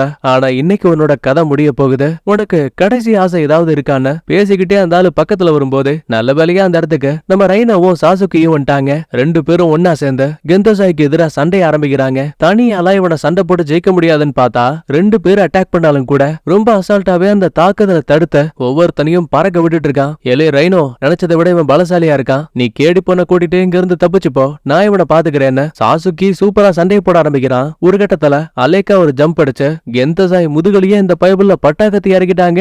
காயம்பட்ட அந்த ஆளு திரும்ப எழுந்து பார்க்கும்போது அங்க சாசுக்கியும் காணோம். ஜம்முன்னு கிடைச்ச கேப்ல நம்மளுங்க எஸ்கேப் ஆயிட்டாங்க. இதுக்கிடையில காஞ்சியா இன்னும் பித்து பிடிச்ச மாதிரி ஹீரோ கூட சண்டை போட்டவன் வெடிமருந்துகளை அடைச்சு வச்சிருந்த குடிசைக்குள்ள வந்துட்டானுங்க. இவனுங்க வால் உரசி உரசி அது அப்படியே நெருப்பு மாதிரி சூடா கிடக்குது. ஒரு கட்டத்துல வால் மூலமா வெளிவந்த தீ பொறி அங்க வைக்கப்பட்டிருந்த வெடிகள் மேல பட்டு அந்த ஒட்டுமொத்த கூடாரமும் வெடிச்சு தீ பிடிச்சு எரிய ஆரம்பிக்குது. டோராவுக்கு அழுக தாங்கல. எங்க ஒரு வேளை ஹீரோ இறந்துட்டானோன்னு பயப்பட ஆரம்பிக்கிறா. ஆனா உண்மையாவே அந்த பயலுங்க சாகல. உடம்பு ஃபுல்லா நெருப்போட திபு திபுன்னு ஓடி வந்து ஆத்துக்குள்ள விழுறானுங்க. ஒருத்தனுக்கு ஒருத்தன் தாக்கலாமேன்னு வாளை கையில பிடிச்சபடி நிப்பாங்க. காஞ்சியா அவசரப்பட்டு வாளை ஓங்கிடுவான். அப்ப ஹீரோ இதான் சாக்கன அவனோட இடுப்பு பகுதியில வாளை இறக்கிட்டான். ரத்தம் என்னமோ பம்பு செட்ல தண்ணி ஊத்துற மாதிரி ஊத்திட்டு இருக்கு. சாக போற அந்த நிமிஷத்துல படுகொலைக்காரன் கோக்ஷோ உன்னோட கையால இறந்தத எனக்கு சந்தோஷம் தான் சொல்லிட்டு காஞ்சியாவும் அங்கேயே இறந்து போறான். அவங்கிட்ட இருந்த டோக்கனை நம்ம ஹீரோ எடுத்துக்கிற மாதிரி தெரியுது. கட் பண்ணா காலையில விடையுது. மாளிகையில இருக்க ஜைபட்ஸோட டீமை பார்த்து நான் கிளம்ப வேண்டிய நேரம் வந்தாச்சுன்னு டாட்டா காட்டிட்டான். குதிரை வண்டியில ஏறி உட்கார்ந்ததும் போதும் தான் அல்லக்கை கிட்ட, எலே இந்த கொளுத்த பண்ணிகளுக்கு நல்லா தீனி போட்டு வைங்க, இவனுங்களுக்கு பின்னாடியே ஒரு ஆப்பு வைக்கிறேன்னு கவாஜி அந்த இடத்தை விட்டு கிளம்புறான். அடுத்த சில மணி நேரங்களுக்கு பிறகு அமைச்சரே கவாஜி திரும்ப வந்துட்டாருன்னு ஒரு அல்லக்கை வந்து சொல்லுவான். சரி அப்படின்னா நானே போய் அவரை பாக்குறேன்னு அமைச்சரும் குதிரை வண்டி மூலமா இங்க இருந்து கிளம்புறாரு. அதுவும் எந்த ஒரு பாதுகாப்பும் இல்லாம கொஞ்ச தூரத்திலேயே குதிரை வண்டியும் ஸ்டாப் ஆகுது. வெளியில யாரோ வண்டிக்காரனை தாக்குற மாதிரியும் தெரியுது. பயந்து போன அமைச்சரும் கதவை திறக்கும் போது வந்து நிக்க கூடியது நம்ம மார்க்கு. அமைச்சரை கவாஜி வருவாருன்னு எதிர்பார்த்தீங்களா? அவருக்கு நிறைய வேலை இருக்கு, அதனால உங்ககிட்ட ஒரு பரிசு கொடுக்க சொன்னாருன்னு வாள் எடுத்து அமைச்சர் உடம்புல இறக்கி அந்த மனுஷனையே கொண்டுட்டானுங்க. இப்ப இந்த ஒரு சம்பவம் அரசாங்கம் முழுக்க ஒரு பெரிய இடியா பரவ ஆரம்பிக்குது. இவ்வளவு பெரிய ஆளு இறந்து போனதால ஊர் முழுக்க நாடு முழுக்க நோட்டீஸ் கொடுப்பாங்க. அதுல ஒண்ணு ஹீரோ பார்த்து மிரண்டு போறான். என்ன இது, அமைச்சரையே கொண்டிருக்காங்க, கண்டிப்பா கொடுக்கு விளையாட்டை நடத்தக்கூடியவங்க தான், அமைச்சரையும் ஏதோ பண்ணிட்டாங்கன்னு ஹீரோ சொல்லுவான். கூடவே கேடி பொண்ணு நைட்டு எங்க போறேன்னு சொன்னாலா? இல்லையேன்னு டோரா சொல்லுவா. சரி கவலைப்படாத, எங்க இருந்தாலும் அவன் நம்ம கிட்ட திரும்ப வருவான்னு சொல்லிட்டு இவங்க அப்படியே பொறுமையா நடக்கும் போது எதிர்ச்சியா இந்த கவாஜி இருக்கா இல்லையா, அவன் குதிரை வண்டியில போற விஷயமும் நம்ம ஹீரோவோட கண்ணுக்கு படுத. 2 பேரும் அரைகுறையா நேருக்கு நேரா பாத்துக்கிறாங்க. அந்த ஒரு நொடி ஹீரோவுக்கு, அட இந்த கவாஜி 10 ஆண்டுகளுக்கு முன்னாடி எனக்கு நட்பு சாமுராய் இனமா இருந்தானே, இப்ப எப்படி காவல்துறை அதிகாரி ஆனான்னு தலகால் புரியாம ஹீரோ குழம்பி போயிருக்கான். இதுக்கிடையில தப்பிச்சு வந்த கேடி பொண்ண மயக்கத்தை விட்டு கண்ணமுழிக்கிறா. அவனோட காயங்களுக்கு ரைனோ மருந்து போட்டு வச்சிருக்கான். இந்த பாரு, நம்மளால இதுக்கப்புறம் ஓடிக்கிட்டே இருக்க முடியாத, நம்மளோட பிரதர்ஸ நம்ம தான் தேடி கண்டுபிடிக்கணும், எல்லாரையும் ஒண்ணு சேர்த்து கெந்தோசாய்க்கு எதிராக சண்டை போடலாம், அவனோட கதையை முடிக்கலான்னு இவங்க ஒரு முடிவுக்கு வருவாங்க. கட் பண்ண அடுத்த சீன்ல விளையாட்டுல சம்பந்தப்பட்ட ஒரு 5 பேரை உயிருக்கு பயந்து ஓட ஆரம்பிக்கிறானுங்க. அதுவும் ஒரே ஒருத்தனை பார்த்த வந்த அந்த குடுமிக்காரன் பாரபட்சம் இல்லாம அந்த 5 பேரையும் அசால்ட்டா போட்டு தள்ளிட்டு அவங்க கிட்ட இருந்த டோக்கன்ஸையும் எடுத்துட்டான். இவனை இனிமே ஷார்ட்டா மோமோ அப்படின்னு மைண்ட்ல வச்சுப்பான். சம்பவத்தை பண்ணிட்டு அலேக்கா மேல பாக்கும்போது அங்க நம்ம ஹீரோவோட பிரதர்ல ஒருத்தனான நம்ம பீமா வந்து நிக்கிறான். ஏ தம்பி வாப்பா, நீ என்னோட சண்டை போடலாமா?